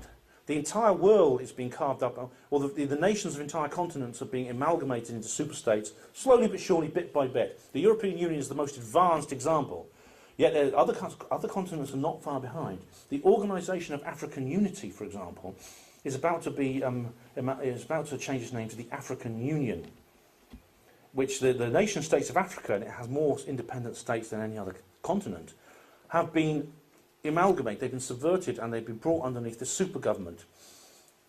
And there's been many engineered wars in Africa to try and create that situation. There's something also called the NAFTA, the North American Free Trade Agreement, which is a free trade agreement. North American Free Trade Agreement. It sounds a little bit like European Economic Community, doesn't it? Which was originally what the European Union was called when we didn't get to vote for it in 1975. Well, there was a referendum back then, and a few people, Tony Benn and a couple of other people, warning that this would one day be the United States of Europe. They said this is a path towards a continental government, a continental superstate. He said that. Who listened to him? No one until 2016, and when they voted for Brexit. This is an agenda that's going on. There's the Asia-Pacific area, which includes Australia, Japan, and China. There's a South American version of that. There's several others. The entire world now is being turned into superstates. Now, this is something that Orwell also predicted in 1984. He said that basically there'd be a new world order in which was below it was three superstates: Oceania, East Asia, and Eurasia. And they would always be at war with each other, in internecine ways, and in order to establish the one world government. Now, The idea of continental superstates, the idea of creating a world government in a two-stage process beginning with continental superstates, can be traced back to none other than Joseph Stalin. He was the guy who suggested it, and he was the second leader of the USSR. And he said that we can achieve our goal of a world government, but first of all we would have to create continental governments, and then amalgamate the continental governments into a super world republic. That's what he said. So basically, that's what's going on here. And so, if you always say this to the Ramonas and really trigger them, but that's basically the end of their argument, I think. Now we do have Brexit, like I said, which is good. It's a step in the right direction, but it's not going to be easy. They're not going to let us just go with 2 fingers. We're going to have to fight for it because the Ramonas are closing in, and I think that most Ramonas. My dad's a Ramona, and I don't think they mean any harm. They've just bought into this idea that basically we won't survive unless we're part of the European Union. We'll all die. Britain will be covered. There's massive tsunamis will come and cover London if we leave the European Union. So it's Project Fear, as we've heard. Now, the Ukraine. Now, this is very interesting because the Ukrainian civil war, which is still going on, you don't hear much about it in the news, but it's still going on, is very interesting. Do you remember how the Ukrainian civil war began? Does anyone remember? Colour revolution. Yes, it's like that. What happened? What happened was, as you can see here, Ukraine has many different ethnicities. These are all native Ukrainians, mostly in this area. These are mixed Russian and Ukrainians, and these are majority Russian areas in these areas here.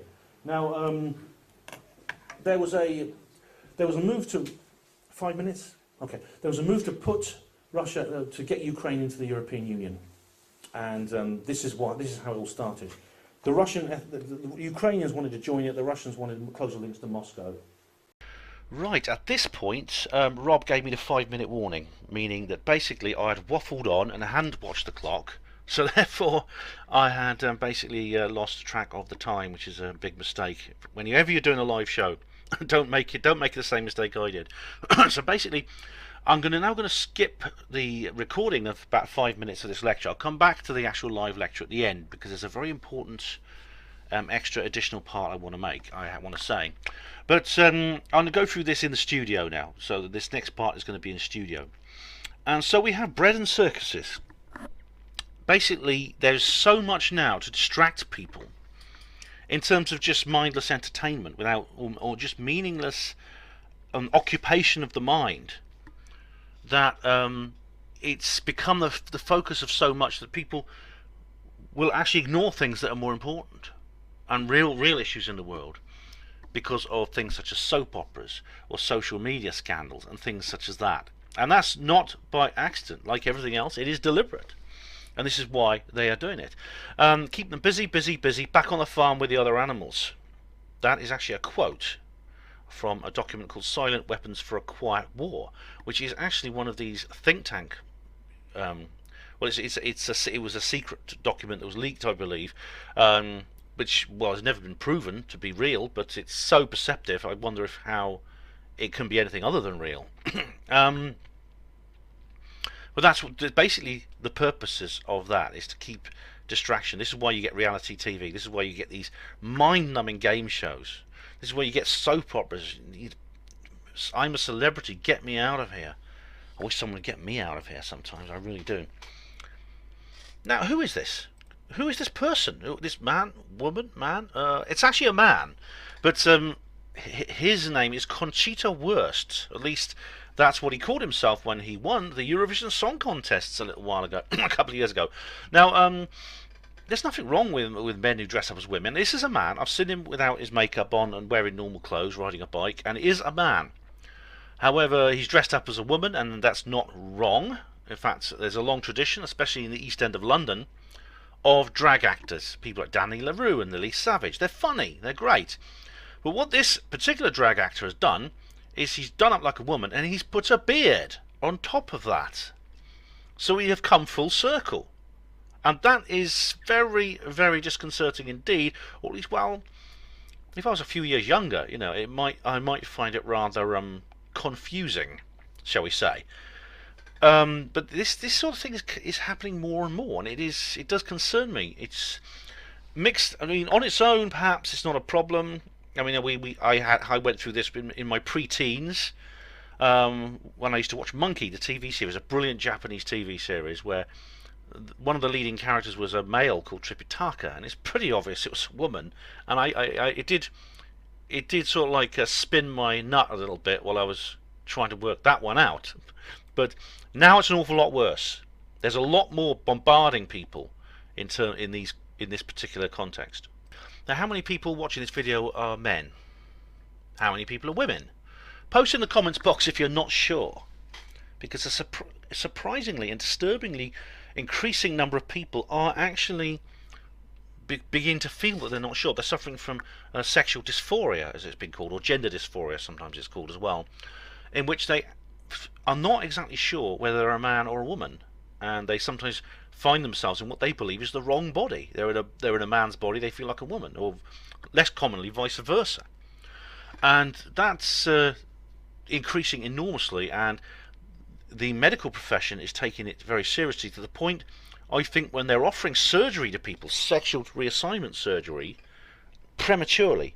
Perhaps they're doing it as a solution to this problem, and really they shouldn't, because if you have this surgery, it is irreversible. It does a lot of damage to the body, and it's very, very worrying the way that people who are transsexual I don't like the way they're treated in this way they're essentially used as a political tool. I think that's wrong. Suicide rates among transsexuals is very high, and I wonder if this is the correct way to do it. In fact, I think it's not, and it's a big subject, but I don't think it is. So again, you have this problem: which toilet do you go into? And I mean, there's a lot of people now setting up toilets for people who are not sure, which is fair enough. I mean, but the fact that there are so many people who are not sure worries me. And why is it? It can't just be because of some singer on the Eurovision Song Contest. There must be more to it. And I think it may be connected to chemical imbalances in our environment. Maybe electromagnetic beams as well, which are interfering with the workings of our brain, as Barry Trower and other people have talked about, coming from mobile phones, from police frequencies, from police transmission, excuse me, from police communications, and things like that. Combined with mind-altering and endocrine system-altering chemicals in the water that we drink and the food that we eat. So that, I think, is that does concern me as well. And the fact that this is happening so much now, especially to young people, teenagers, it makes me wonder what's going on here. But again, it's all deliberate. It's part of this agenda.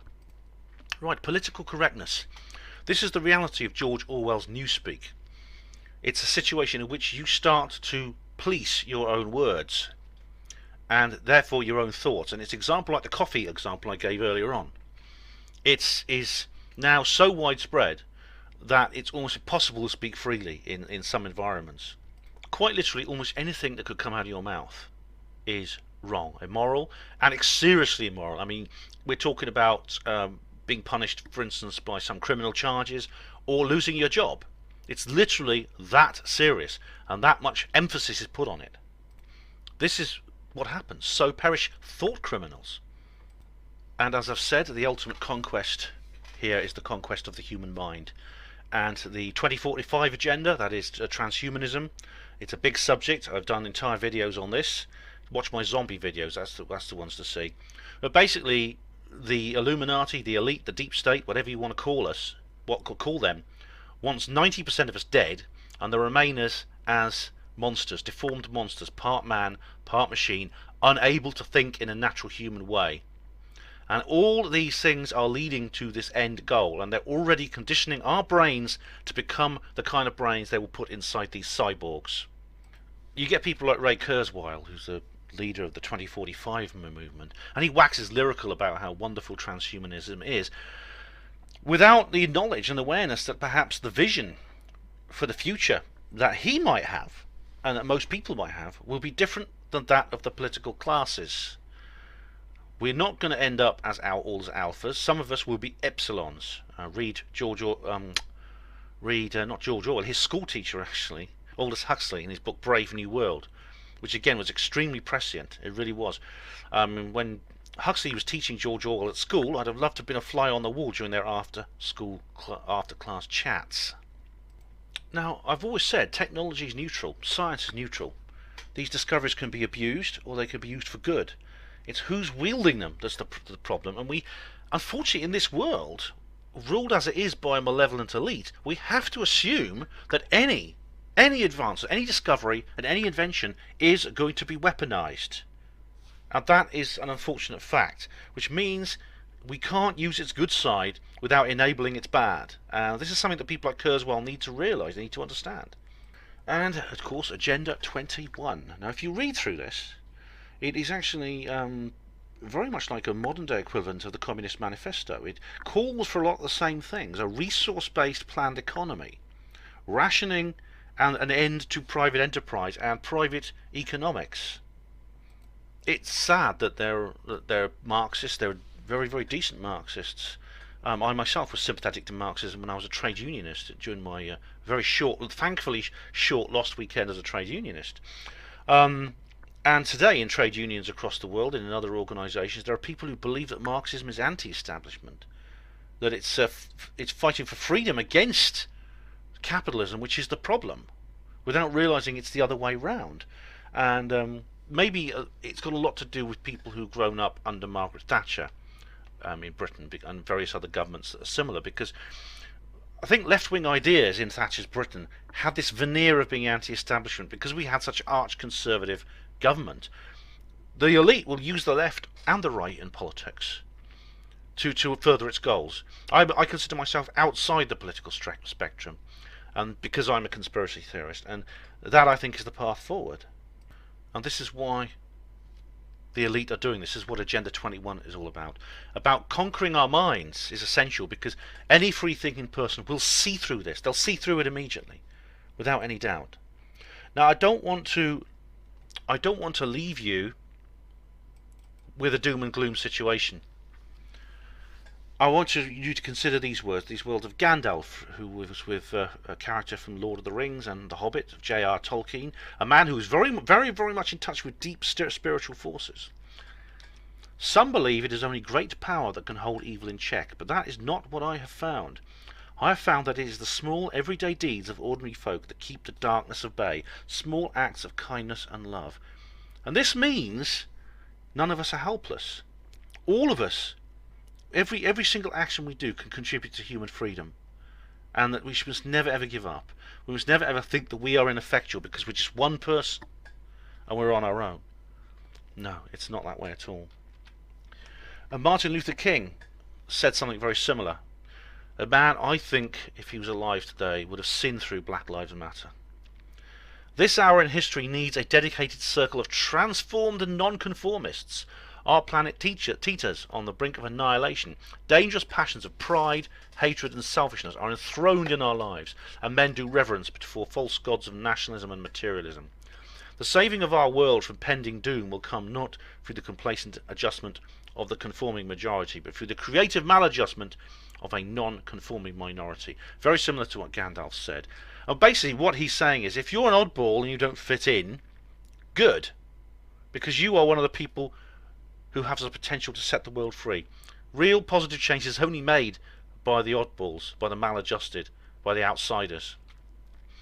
Now, Lyle Watson, I'll just do this and then I'll return you to the live lecture. Now, this is one of the most important parts of this talk. He was a South African scientist who actually discovered something very interesting. He discovered that there was a Jungian collective unconscious, which, if true, means that we don't have to despair just because we're a minority. What he found was that monkeys living on some islands in the East Indies would learn how to wash potatoes when they dug them up in the sea. The salt in the water would make the potatoes taste better. A couple of monkeys watched them. One monkey did it, then a couple more watched, and they thought, I'll try that. And they learnt the usual way by observing others and testing it for themselves.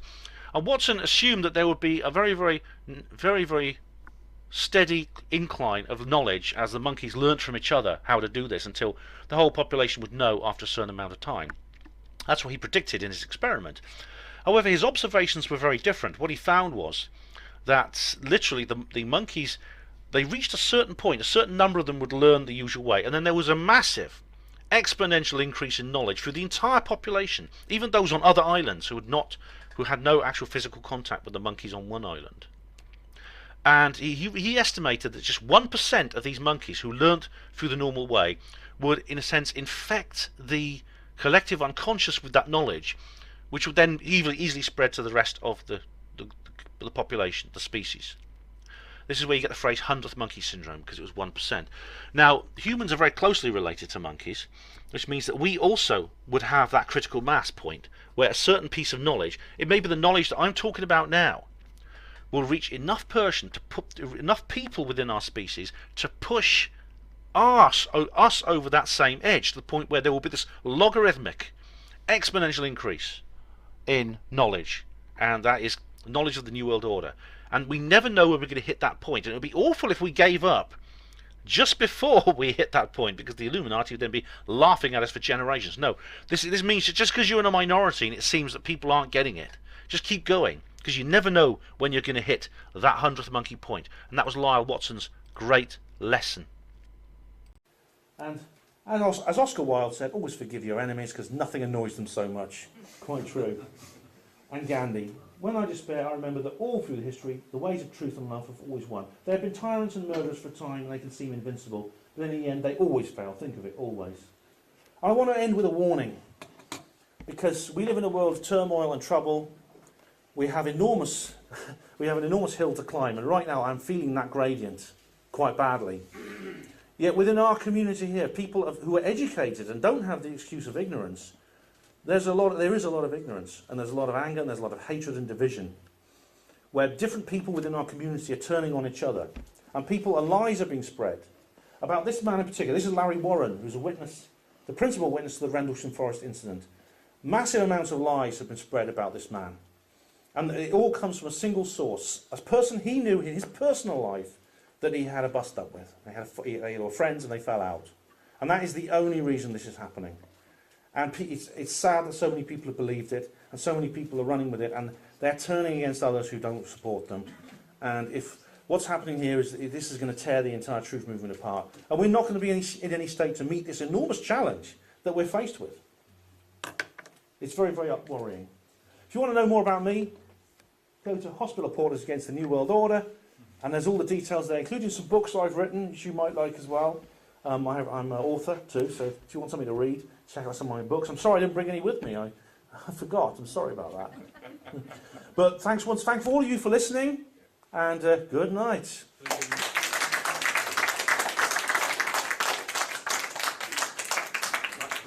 Excellent, mate. Thanks very much. Is that the end?